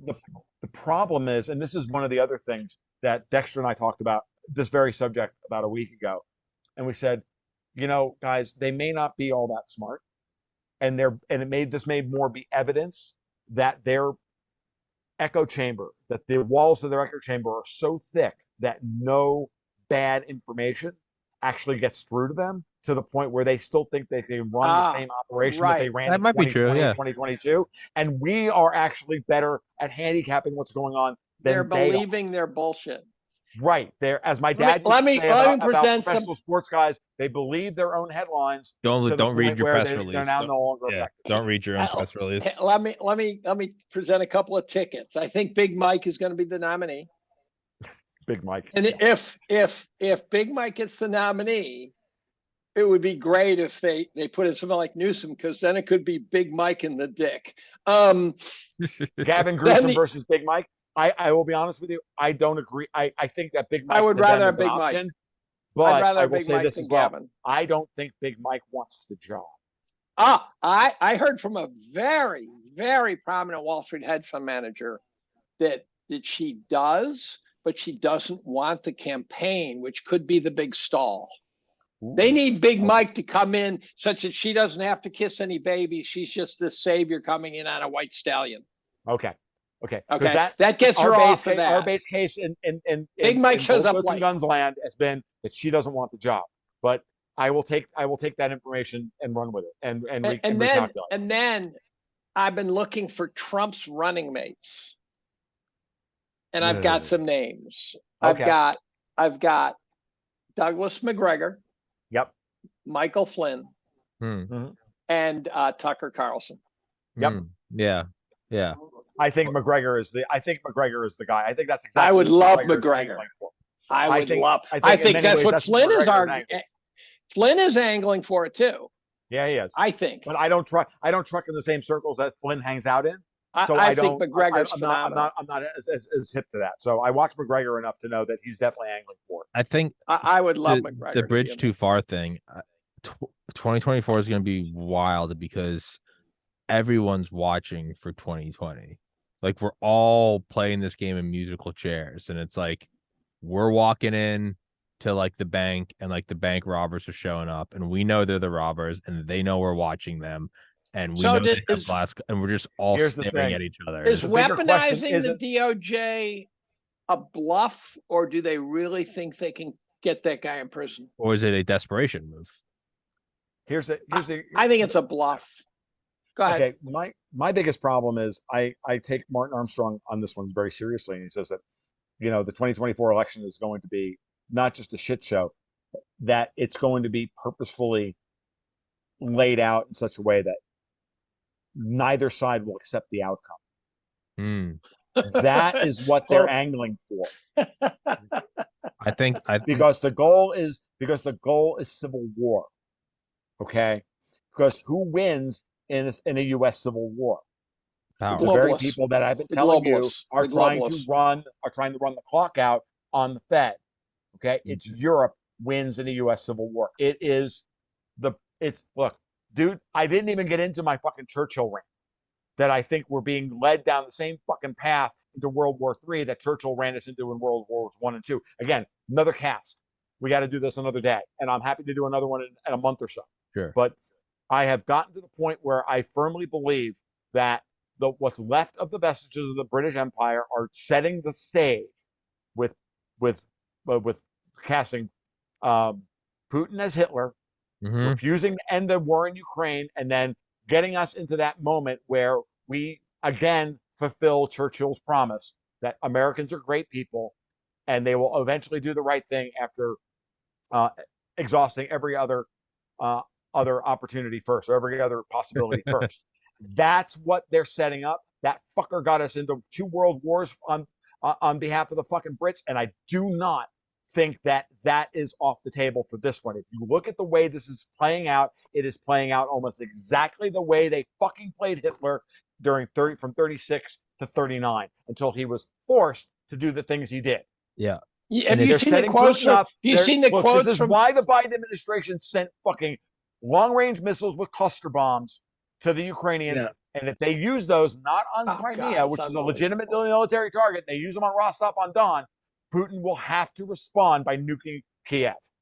And then all of this that we just talked about is off the fucking table. Yeah.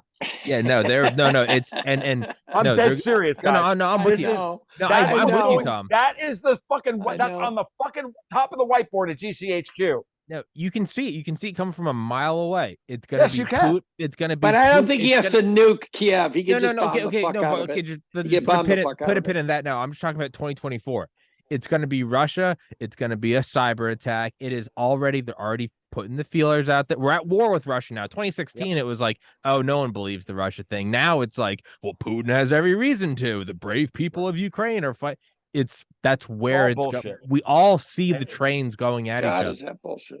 Yeah, I'm like, man, I'm telling you, this is coming from the Brits, and they have now triangulated the United States and Europe against each other over energy policy. They are triangulating between Europe and Poland. This is what they do. It's their fucking superpower. They've been doing it for 300 fucking years. Let's nuke London. Yeah. Well, look, Yeah. Medvedev said this at the beginning of the fucking war, guys. That we know where the decisions are being made, and we can wipe out. And then he didn't say this like, we know where the decisions are being made, period. We could send a bomb, we could detonate a bomb off the coast of Britain and wipe out London. He said them kind of separated in time a little bit, but he meant it. Yeah, Right. He knows where the decisions are being made. They're being made The London financial markets. I think Dave is more in what you've brought up, I think, in the last podcast, and you just barely mentioned it here. And it's easy to brush off and not think about it. And I really do.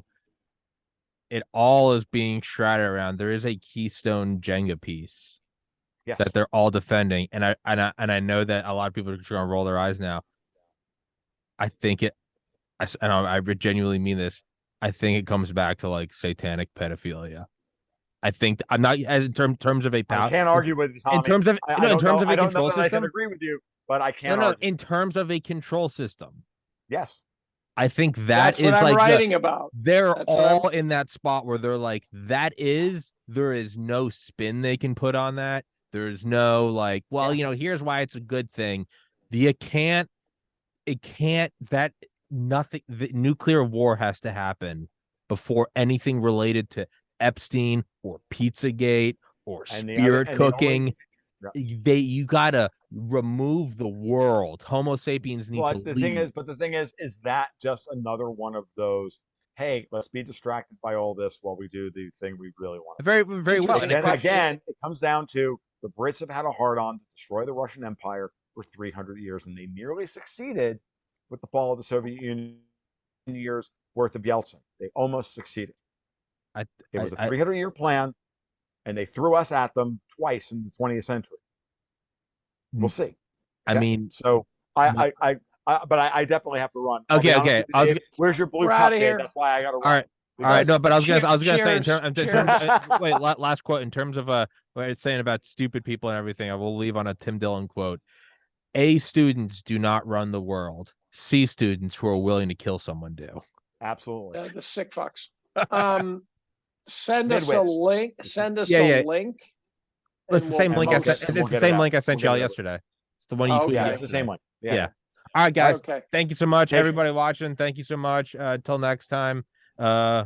Peace. Much love, guys. Till next time. Thank you so much for watching, guys. Good night.